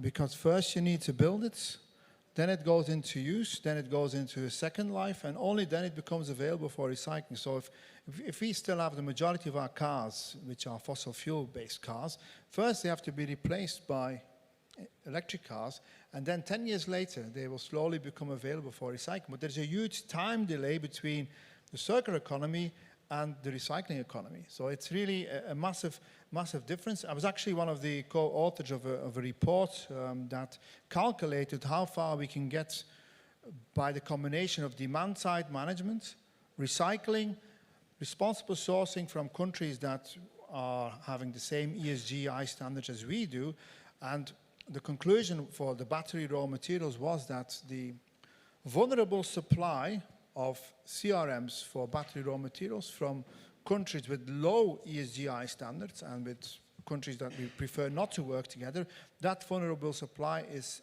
expected to double between now and 2040. And that's taking into account recycling, demand-side management, and the responsible supply, plus some domestic mining as well. So the numbers are very clear. Recycling is essential, but it's not going to solve the entire problem. And of course, it also depends on the specific critical metal you're talking about. For rare earths and lithium, nickel, cobalt, it's a different situation as for bulk materials such as aluminium or steel that have been in our system for a long time. But there is a huge gap there, and you can't solve that by only recycling or demand-side management. So it means that extraction will be required, and then you have the question, are we going to have domestic mining? Well, we have agreed with Europe that we're going to invest in that, although it's more difficult to implement than to write.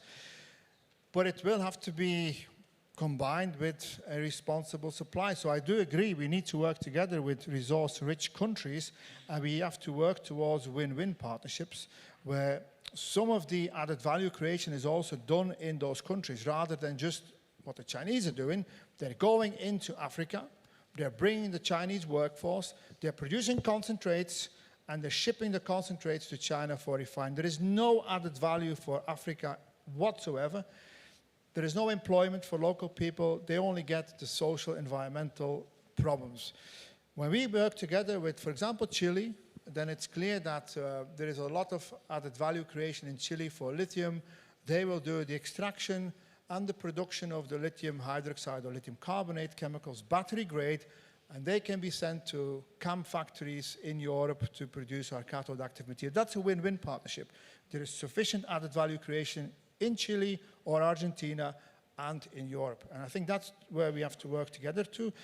I don't believe that Europe has any chance to do that in the likes of DRC or Rwanda, for the simple reason that the Chinese are also in there. They use different standards to get deals done that we can't work like that because we have to follow democratic principles. We can't be corrupt, we can't bribe people. Chinese have no problems with doing that in those countries. So I truly believe that we have to work together with those resource-rich countries that have similar standards as we do. And I think in terms of Canada, Australia, Chile, Argentina, and that's where the materials are, where we can have a win-win partnership. But again, also in those countries, Trump and China are active. And as I said before, Trump signed a $13 billion deal with Australia 2 weeks ago on getting rare earth supplies from Australia to the US and not to Europe, even though we have the best non-Chinese solvent extraction expertise in the world. It's in France. We have 2 companies there, Solvay and Carester, who can separate rare earths in a better way than even the Chinese can do. So we have the expertise. We are building the companies there, but it's about the feed material for those refining operations. Okay. And now the Australian feed is going to go to the United States. Thank you. I think that Chinese bribery comment was like a personal comment, but regarding just one last question to close this conversation is about, we have been discussing a lot about deregulation, simplification of rules in Europe in the last couple of years at least. So do you think that for Europe to be, to have all the supplies it needs of critical raw materials, we need further simplification, further backpedaling on the EU environmental and green rules, or the current rules are already fine and we just have to implement them efficiently? Just one minute answer, because we have run out of time. Me or you? I'll come back just on briefly on one point you made there, just that we are seeing, and it's linked to the standards as well, that we are seeing the value over the last 10 years monitoring supply chain due diligence programs that we have undergoing in conflict areas, and we've seen that it's limiting the military interference in these areas in supply chains in tin, tungsten, tantalum mines. So we do see that as added value. And the question about regulation, the OECD due diligence, responsible business conduct, the supply in particularly in conflict areas for mining, we see all of that as added value, that it's really leading to greater stability for investors. ESG is something that they look to for stability, and I think that's what we see as important and what the OECD is trying to do in its 38 member states. Thanks. Yeah, it's a complex question. There's no simple answer to give, but what we do see is that in Europe we want to produce metals responsibly, and in fact if you look at our nickel refineries, for example in Finland, they're producing nickel with the lowest carbon footprint in the world, so it's a very ESG friendly, absolutely. But it's also more expensive than producing nickel in Indonesia based on nickel laterites and using a linear HPAL hydromet process. So what we are facing in Europe is that we have to be responsible, but in many cases responsible is going to be more expensive. And if a process is responsible but not economically competitive, then it's not going to be built, it's not going to be used. And that's why we are between a rock and a hard place. On the one hand, the Chinese are pushing us to be faster, to be really determined to get things done. On the other hand, we do have, of course, also an environmental movement that is very critical about starting mines and even refineries or recycling plants in Europe, which is basically driving up the costs of production. And in my view, and it's always dangerous because you're cutting corners short now, but in my view, the perfect is the enemy of the good. So we often demand the absolute perfection in terms of environmental scores, but then sometimes we're actually going beyond the laws of thermodynamics. So we're asking something that is physically not even possible. But never mind that. In most cases, we're just driving up the costs and the process becomes uncompetitive, meaning we revert to a business as usual scenario, which means that we keep importing nickel from Indonesia and China, which has a much worse carbon footprint, environmental footprint, biodiversity footprint than the nickel we can produce in Europe. So I don't have a simple answer for that because it's extremely complex. But we will have to somehow make it also realistic. So it's got to be responsible and competitive. Do we need to backtrack on environmental regulations? Thanks. I don't think. We just need to harmonize, and we need to make sure that all these loopholes and these contradictions are solved. And I think that's really what the omnibus should be about. It's not about backtracking on environmental regulations. It's about making all these stupidities and these inconsistencies, trying to get rid of them. Thanks a lot. Our time is up. Thanks to our speakers. Thanks to all the participants. The next panel will be on electricity market design, moderated by my colleague Nico Comayer. Here it is. Good luck.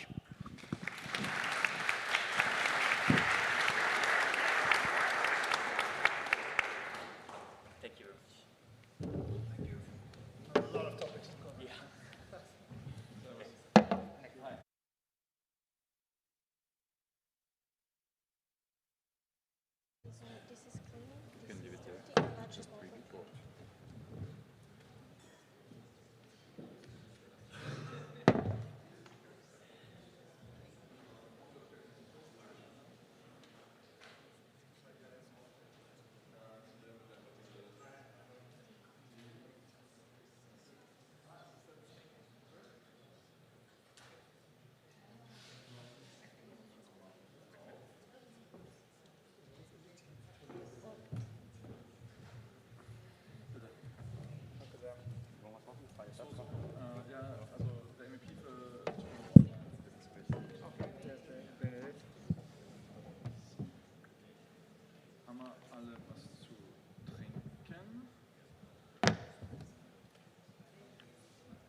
Well, perfect.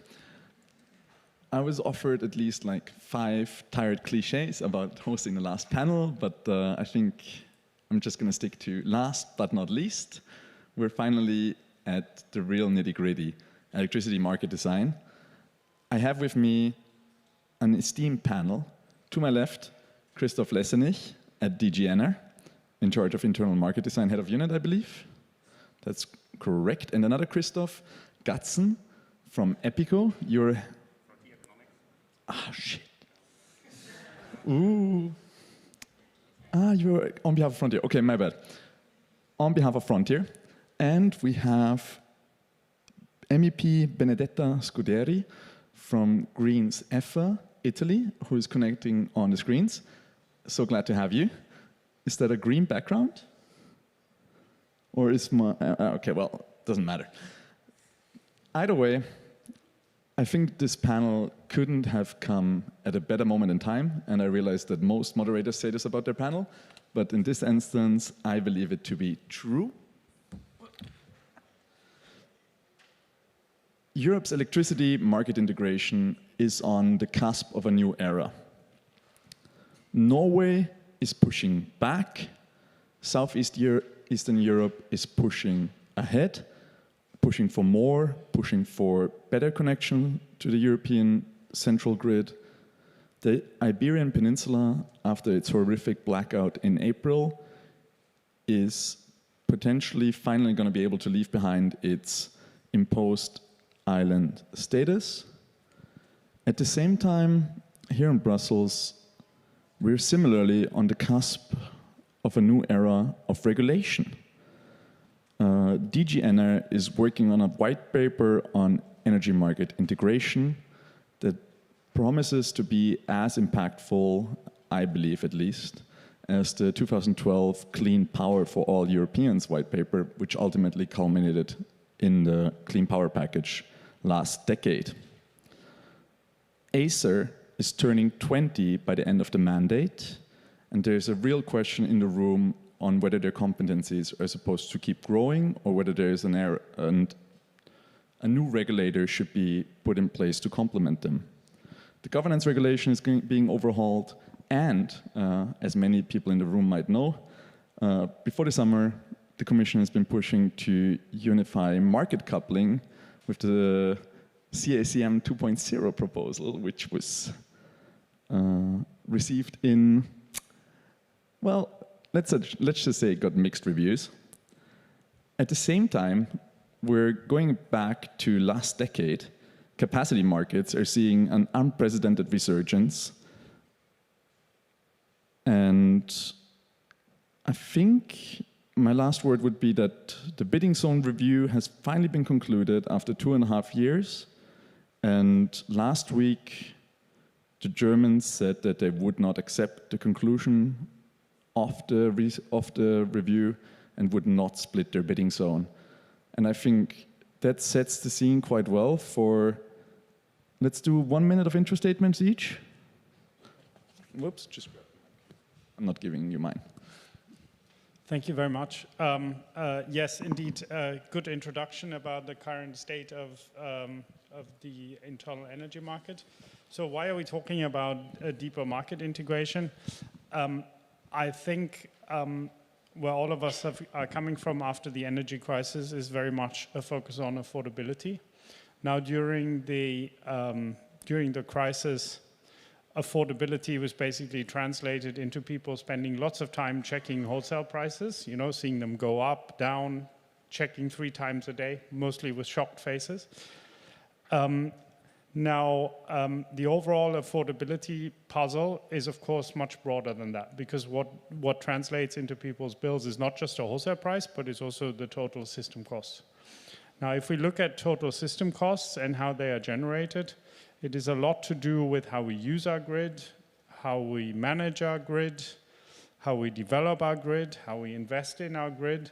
And in all these areas, we do see that deeper market integration has genuine cost benefits. So a deeper integrated system is cheaper. And I think that's basically the starting point for all the reflection we're having.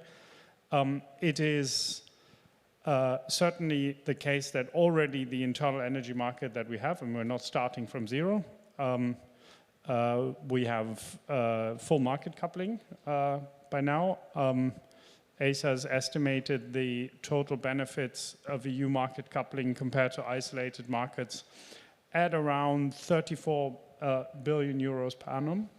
So, I mean, this is already a system which is hugely beneficial to consumers, but at the same time, we do see untapped potential. The European Council leaders ask us to tap that potential. The white paper is aimed essentially at presenting the challenges. I mean, it's not an easy ride, at presenting the challenges and also flagging possible solutions on how those challenges can be addressed. Also, just a quick, do you want to give him back that microphone? You have 2, we can each have 1. That's actually probably the best. Let's keep it a last name panel because we have double Christophs. So, Mr. Gatzen. Yeah, thank you. Yeah, I think just to put the power sector challenges into perspective, so the power sector today is about 25% of our energy. So I think one thing to bear in mind is that when we go to decarbonization, we can't throw the other 75% on the power sector and just do it with green electrons. So I think that's something where I don't share the conclusion of the other panel. We have to work also and think about with some green molecules in addition to the electrons which are in. But even if we do this kind of more balanced approach, which I would prefer, we still see something like doubling like the power demand by 2050. And that gives us a lot of challenges, which you already see currently today in many member states. So first of all, peak demand will rise and we want to close down controllable capacity. Therefore, we need controllable capacities like gas plants, hydrogen plants, batteries, pump hydro storage for different forms of flexibility. You know, the gas plants for the long-term flexibility, the batteries and the hydro storages for the quicker flexibilities. And we also need demand-side management digitalization. This is not an easy challenge, and therefore with this capacity market discussion which you change, this hampers the development because everybody is waiting. So I can't tell my shareholder I built the power plant now and in 2 years' time there will be a capacity market. They ask me what do I do? So therefore we need clarity even though I have to admit that the German way of asking for state aid was probably not the clearest and smoothest way of doing, like disguising with environmental impact, and when it actually is maybe a generation adequacy problem, which we are actually tackling. Then I think the other big topic which is critical is the bidding zone debate, what you just said. We can discuss this later. I'm in favor of a larger bidding zone, but whatever the result is, it has to be clear for people so they know what the market environment will be in the next years. Then, as an economist, I don't really understand why we still have this discussion about the merit order principle, which is a fundamental basic part of economics. So I think this has to stop. And I also don't understand these kind of the locking discussion, for example, about gas, when we have an EU ETS, which is a cap and trade scheme, which kind of forces the plants to go out or go green anyway. So these are things where I see urgent need for actions. Then we have another problem, the opposite problem, which is if you look at, for example, the TIWA NDP plans, we plan about 2,000, 2,500 gigawatts of volatile renewables with a peak demand of 800 gigawatts. So if they are 30% use, I ignore run-of-river, I ignore heat-driven power plants, we have too much electricity in certain situations, which we need to integrate into the system. That means we need storages, we need long-term storage, like power to hydrogen, power to methane, power to heat, whatever. And these kind of things have to come. So these kind of flexibility in the other direction needs to come. And we need a more systematic discussion about the system. So we need to coordinate the networks with the load and the generation sites better. Some of them are movable, some others don't react and can't be moved. We need other network tariffs in order to control and give the right signal to kind of help the network, because I honestly think when I talk to many DSOs and TSOs, they do their best. Now we invest about 500 billion euros the next year, 15 years in Europe in transmission networks, 700 billion in DSO networks, but they are at the limit. And I think we need to kind of not just take the network and run after like with a cable. We need to have a better coordinative approach. And that, I think, are the key things. What I see, maybe another thing is when we select our mix in the renewable portfolio, again, think about the system impact and not just on the LCOE, long-run cost of electricity. Of course. MEP György, please. Thank you. So I partially agree with many of the things that have been said. So just to add a couple of things. I think the integration of the market, of the electricity market and the electricity grids, because we need to integrate, to thoroughly integrate both, it's essential for what we said. Like we need an electrification. Like if we see at the needs and what we need to accelerate on in terms of energy, we need more electrification. We really need to run faster electrification. That means we need more efficiency and we need a better grid. So these things can come member states by member states, but can much better come if we do that in an integrated way. That is for flexibility, that is for simplification, and that is for investments. It's much easier to invest, to find investments for an integrated grid, for an integrated market. What do we need to do that? I think first we need an alignment in rules. That means on taxation and pricing. We can't have an integrated. We need proper infrastructure connecting. At the moment, we have several different infrastructure and grids. We need to act on the grid. We know that we need a lot of investments on the grid. This is something that is going to come from the Commission as well, and the Parliament is going to work on it on a grid plan. But that needs to be an European grid, and the grid, the digitalization and the efficiency of the grid needs to go into an investment that is in an interconnected grid that allow us to exchange energy and then allow us and facilitate the integration of the market and the alignment of the rules and the pricing. This will feed more flexibility. That's what the other two panelists were talking about. This will allow for reducing of energy prices. This will allow for much more efficiency. And these are three objectives that we really need to take into account if we want to talk about renovation, modernization of our energy system. No? Perfect. Thank you so much for that, MEP György. I would just harken back to what you just said, because is Parliament prepared to back this political project? Because so far, you've only adopted a resolution that has largely strayed away from answering some of the most difficult questions. For me, it was a surprise to see MEPs avoid the German bidding zone questions in their resolution, which is arguably the biggest challenge in the Central European electricity market. So maybe you could elaborate a bit on how you see this going in the Parliament. Are you guys, or are MEPs prepared to back this project? I am very unsure about it. This is a very complex and unique parliament, we can say, where a lot of interests are going in many different directions. And what is said is very different from what is done. What we see is that when we talk about the integration of market, it looks like the pro-European groups are agreeing on that. But then when we talk about specific topics that will go into the direction of the integration of the market and the grid, then there's a lot backfalling from many of the at least parts of these pro-European groups. And this is very concerning. I think now we need to accelerate. That means that we need to have a very clear understanding of where we're going, and that's what I was talking about: electrification, more renewables, and more integrated market, but also more efficiency and working on efficiency. This is not necessarily the direction that some people, like some members of the parliament, wants to take. So I am very unsure, because when you listen to the debate, there's most of the parliament that talks about a more integrated market, which will allow us to have alignment on rules, on taxation, on pricing, reduce the pricing, and so on and so forth. There's most of the parliament that talks about how to reduce the energy prices and what we can do to reduce energy prices. But then the same member of parliament, they do different things when they're called to, they're asked to vote, and they're asked to actually work on resolutions and files.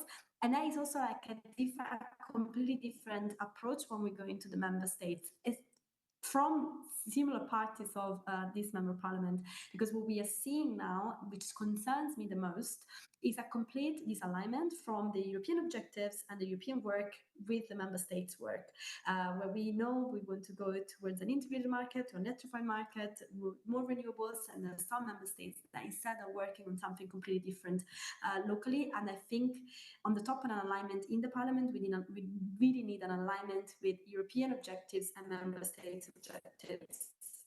Much. I think you're already getting at what I was suggesting, and that is, Mr. Lessenich, in your intro statement, you mentioned the European Council conclusions, which dutifully every time mention the need for a genuine energy union. Yet, after 5 years of calling for a genuine energy union, the Iberian Peninsula remains an energy island. The Polish say that if we have to have interconnectors, we would like as little as possible, and also we will only build an interconnector to Lithuania if absolutely necessary, because they're on the cusp of being invaded by Russia. We have the Greeks and the Romanians suggesting that there is a snafu in the highways connecting them to Austria and Hungary, driving up the electricity prices. Clearly, this on-the-ground situation does not reflect this clear political will and or mandate that you say the conclusions give you. Do you need more than that? Should you need more than that? Well, I mean, I think it's fair to say that there is a lot of groundwork to be covered between the high-level political guidance from the European Council and concrete proposals. And indeed, deeper market integration is built in many small steps. That's how it's been up to now, and it's probably going to continue that way. At the same time, I think, so you've given a number of examples which relate to infrastructure. I think infrastructure is a super important topic in all of this. It's not the only relevant topic. I mean, it's very important how we use the infrastructure that we have. And I actually think in the overall political debate, there's not enough focus on how we use our existing infrastructure, and there's lots of discussion around how we build, what we need to build to create a more integrated system, but not so much about how we use what we built in the most efficient way. So I think that's an important additional focus, and there are also issues in relation to governance of a more integrated system, which also don't play such a prominent role in the political debate. So to summarize, yes, there is a lot that needs to be translated into concrete proposals. I think it's also fair to say that there is consensus building, which is necessary also at national level. The fact that we're writing a white paper and we're not making a legal proposal is also precisely to start engaging in that process, to find out what national sensitivities are, and to test the ground for a more integrated system. I may be able to come back on your question once we've been through that process. The reason I'm also asking is because you're suggesting that there's a consensus that is being built. I think there's two ways to look at this story, because, and this is where I get back to you, Mr. Gatzen. In your interest statement, you mentioned the focus on marginal pricing. I think that much of the political and intellectual elite of Europe has hyper-focused on what they see as the marginal pricing issue. The Greeks have been raising their alarm since 2022.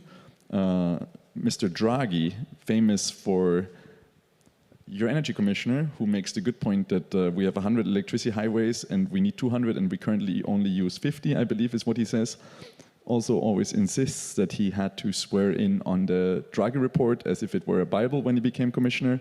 So clearly he's of two minds on this issue as well, because Draghi famously has blamed marginal pricing in the electricity markets for much of the current industrial malaise in Europe. So then my question would be, Mr. Gatzen, do you see this split in Europe, or do you think that this is just a temporary phenomenon? Yeah, I think there are definitely different views. So me as an economist, I would say short-term high prices are not bad. They signal scarcity, they trigger investment. They are only bad if they're manipulated or if there's no market entry possible.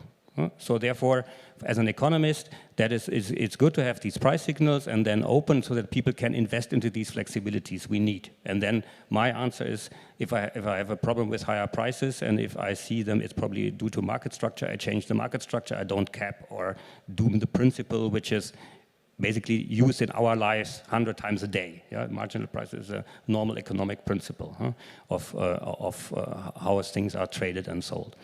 Then on the question on the bidding zone, if I share that, I think here for me the most important thing is that we have clarity and don't start the discussion every day because people need to make investments based on the configuration.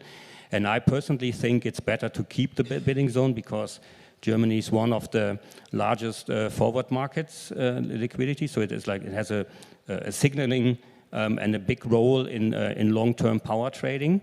If we chop it down in, let's say, five regions, we have disadvantages in terms of market concentration and in liquidity of the markets. A lot of the problem will probably go away if the new lines come. And I think that is the reason why I would say keep the zone, whereas I fully agree what you said, make more of what we have. So we can do better in flow-based market coupling things. We can integrate Switzerland if they want, because they are in the middle of the system and not part of the flow-based market coupling.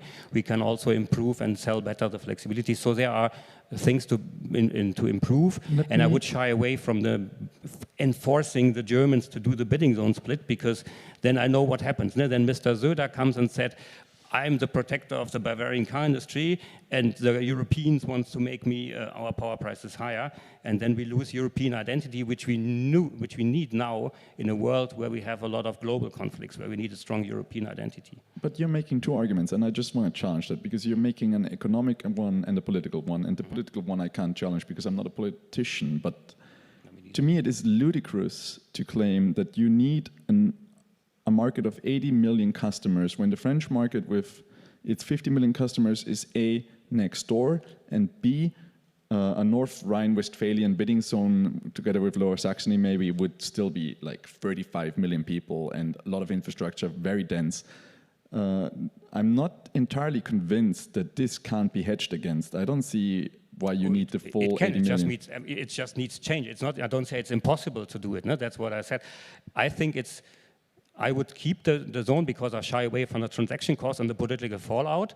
I'm also not convinced that I would buy this fallout or take this fallout because I don't see a huge improvement. Because my way would be build a network, improve the congestion management scheme we have in Germany, because we have a cost-based management regime. We don't have hybrids. We don't take into account the storages really. We don't use the small flexibilities. We still pay 95% of the fees for the wind farms if they're curtailed. There's a lot of things that can be done to lower down the congestion costs in addition to building out the network, which then I would prefer doing rather than enforcing Germany to split. Fair enough. Mr. Lessenich, you want to come in? Yeah, I mean, I'm not going to weigh in on the German bidding zone debate, although it's a fascinating one. I just wanted to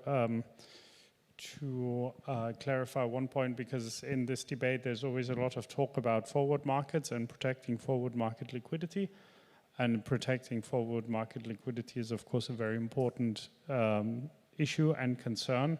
It is, however, also true that there have been systems developed in other parts of the EU which protect forward market liquidity against the effects of bidding zone configuration, and which have actually proven quite successful at achieving that. So, I mean, this is a very political debate. You have highlighted it already, and also me, I'm not a politician, so I won't get into that. But I think it's important that at least the economic aspects are kind of looked at clearly. Could you give us a quick technical example of a country that has succeeded at doing this? Well, I mean, we have different examples.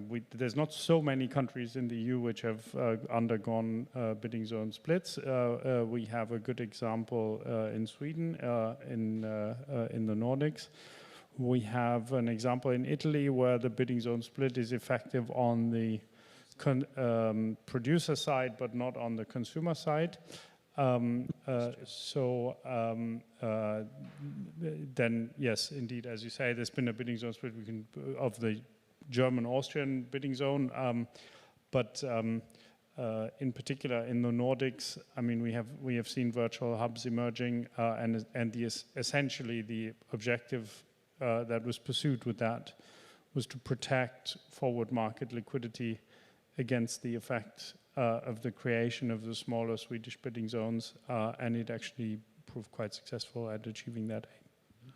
Thankfully, we don't have to stay on the technical level because we do have a politician on the panel.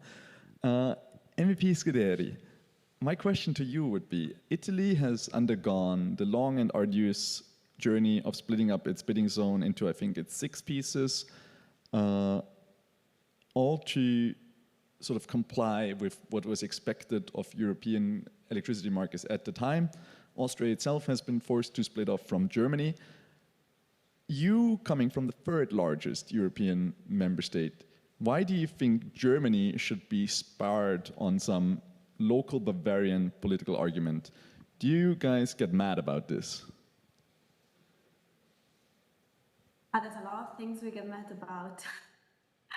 But I think we need to see the results, and where it's been done, the results are in many cases positive, and they are going into the direction that we need to be taken. So I think we also need to have a result-based approach and ask that everyone does their share. I think it's important in general, like in talking politically, it's important that all member states are doing their share and treated like in the same way. And we, coming from a country that is a Mediterranean country and from the south of Europe, we have that constant being looked at and asked to improve and to take further measures.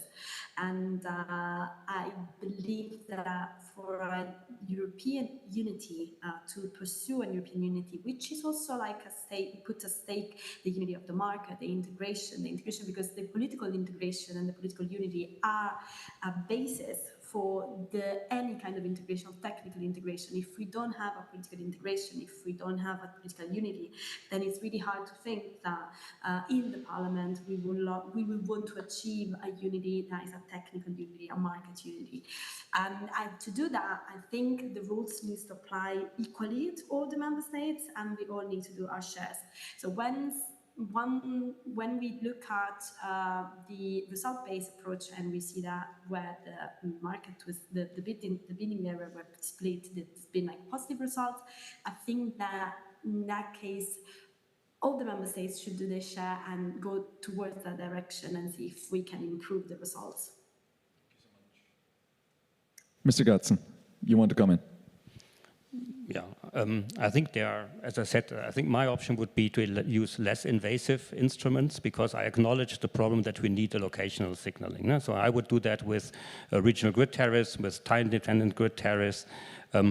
If we split, we also have issues, for example, with the offshore bidders. No? So people have bid for the offshore connection in the North Sea, want to produce offshore. Now they will be exposed to lower prices, and they are not protected with any CFD. On the other hand, wind farms, which are probably protected with CFDs, probably do not react on the price signal. Some people can't also react on the price signal. For example, don't I buy an e-car when I live in Munich because of a €3 higher or €5 higher wholesale price? Probably not. So there's a lot of, I think, flexibility we hope to get, which we probably won't really get. And therefore, I think it's easier if we take this less invasive approaches like network tariffs, or maybe when we have subsidy schemes, that we link this to locational signals. No? That we say, for example, if you want to money for an electrolyzer, built in the north and not in the south. So my point is basically there are much less invasive, more targeted actions to get the benefits we hope for in a much easier way with much less political fallout, and the problem will also go away, not away, but will lower when the new lines will come. So I think that's my point basically. For an intermediate problem, I wouldn't take basically and with the existence of alternative options I have, I wouldn't take this action. That's basically my argument.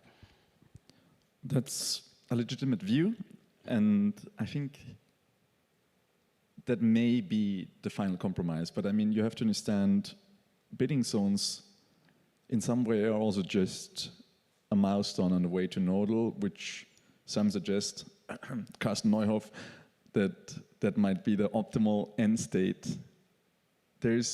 So personally, I'm a bit of two minds about it, whether we should stall this evolution of power markets from what used to be the traditional Stone Age sort of model.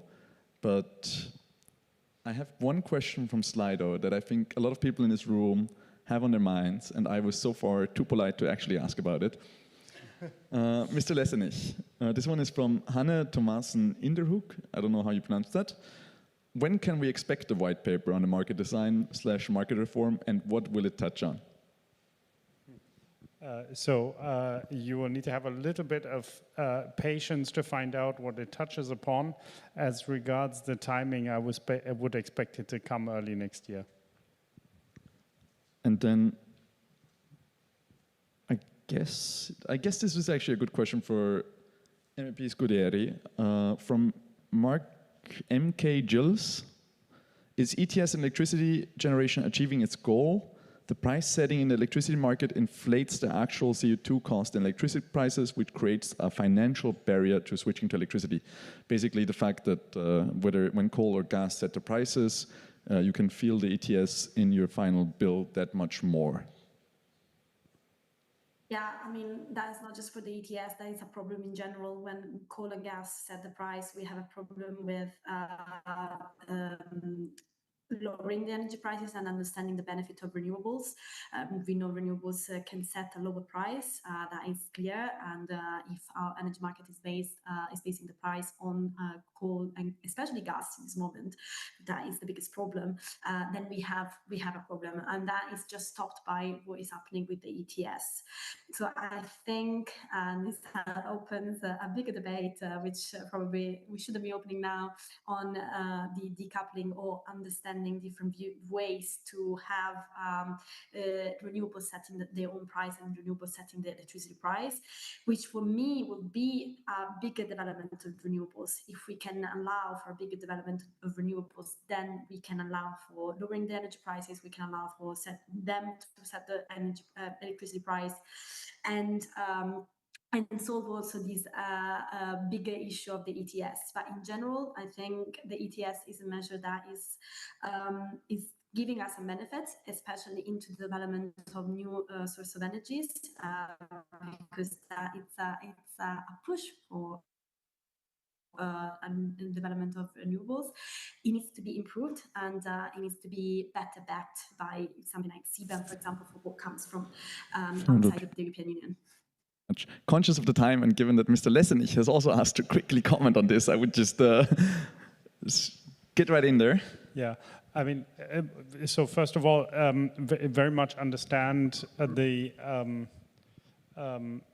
that the benefits of renewables for consumers result from the fact that renewables set the electricity price in more hours of the day. And that's certainly a significant benefit of the renewables rollout. I would just want to caution slightly against sort of a theoretical scenario where renewables always set the price, because if renewables were always setting the price, I think the price which we would see is probably close to zero, if not negative, which means that if renewables are to finance their investment only on the basis of those prices, they would struggle, and we would probably not see any investments in these sectors.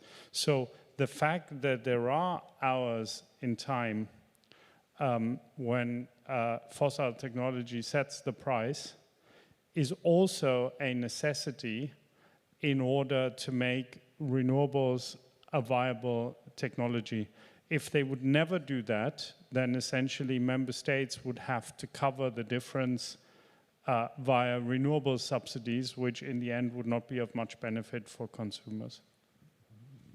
I think that's a cogent point, especially given that high prices seem to have become something that's considered unilaterally a bad outcome in markets nowadays. I think there's a certain trauma from the energy crisis in Europe that's going around. That being said, and I'm actually conscious of time, and I understand it's been a long day of productive panels and some great conversations to be had. So I would give you once again an actual 60 seconds time slot to make a concluding statement before I finish off this moderation. Yes, so thank you very much for the questions. I mean, we're of course very much working on the white paper going forward. I invite all of you who are interested in electricity markets to participate in that discussion. I think it's indeed a momentous discussion, and one which has a huge impact on the affordability of energy in general and electricity specifically in Europe. And if we get it right, we can make a significant step forward for affordability. It will not be an easy ride, because progress always comes with challenges. It comes with competences, responsibilities being put in question, and the established way of doing things may be put on the table, but I do think that there are benefits which we need to look at and see whether we don't want to reap them. Yeah, I'll keep it up. I mean, maybe first thing, don't overburden the power sector and underestimate where we are. We're not in the middle of the energy turnaround. We just started. No? This is just a fact. And I think on the end, we need to take a lot of actions. Generation adequacy is a problem in Germany and in Eastern European countries, so we need a quick framework so people can rely on. I wouldn't say that the bidding zone discussion is the most important discussion we have. We just need whatever result it is. I brought my arguments, but we need clarity here. And I think then we need to have a framework which is somewhat plannable for investors. So we need to stick to economic principles. We need to have something where people can rely on, because these infrastructure investment, be it for generation or networks, they last 40 years. And we can't just discuss and open up and things like that. And we need a plan which is credible for people. No, we don't need a plan on paper where 90% of the people say this is very hard or impossible to use. We need to have a clear plan which people accept and doable and which then people can rely on. And then I think we can move forward. Thank you so much. Please, György.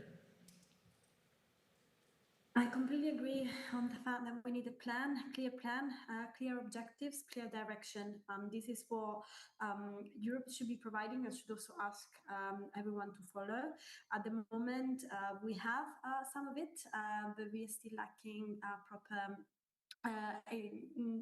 planification of how we want to develop the market and the grid. And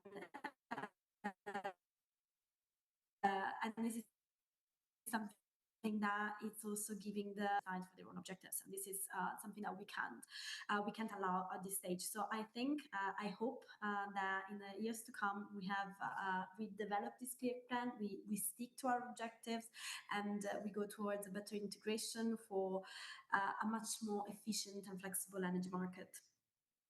Thank you so much for that. I think it's unfair to say that we're at the start when it comes to the generation side. Just to say that, I think 70% of generation in Europe today is clean.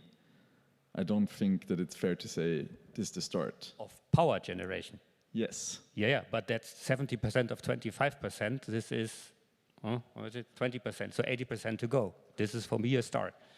Absolutely fair. But of course, you're falling for the primary energy fallacy. That being said, I've been asked to thank MOL Group and Knauf Insulation for supporting this event. It's been an absolute blast. Thank you all so much for coming out.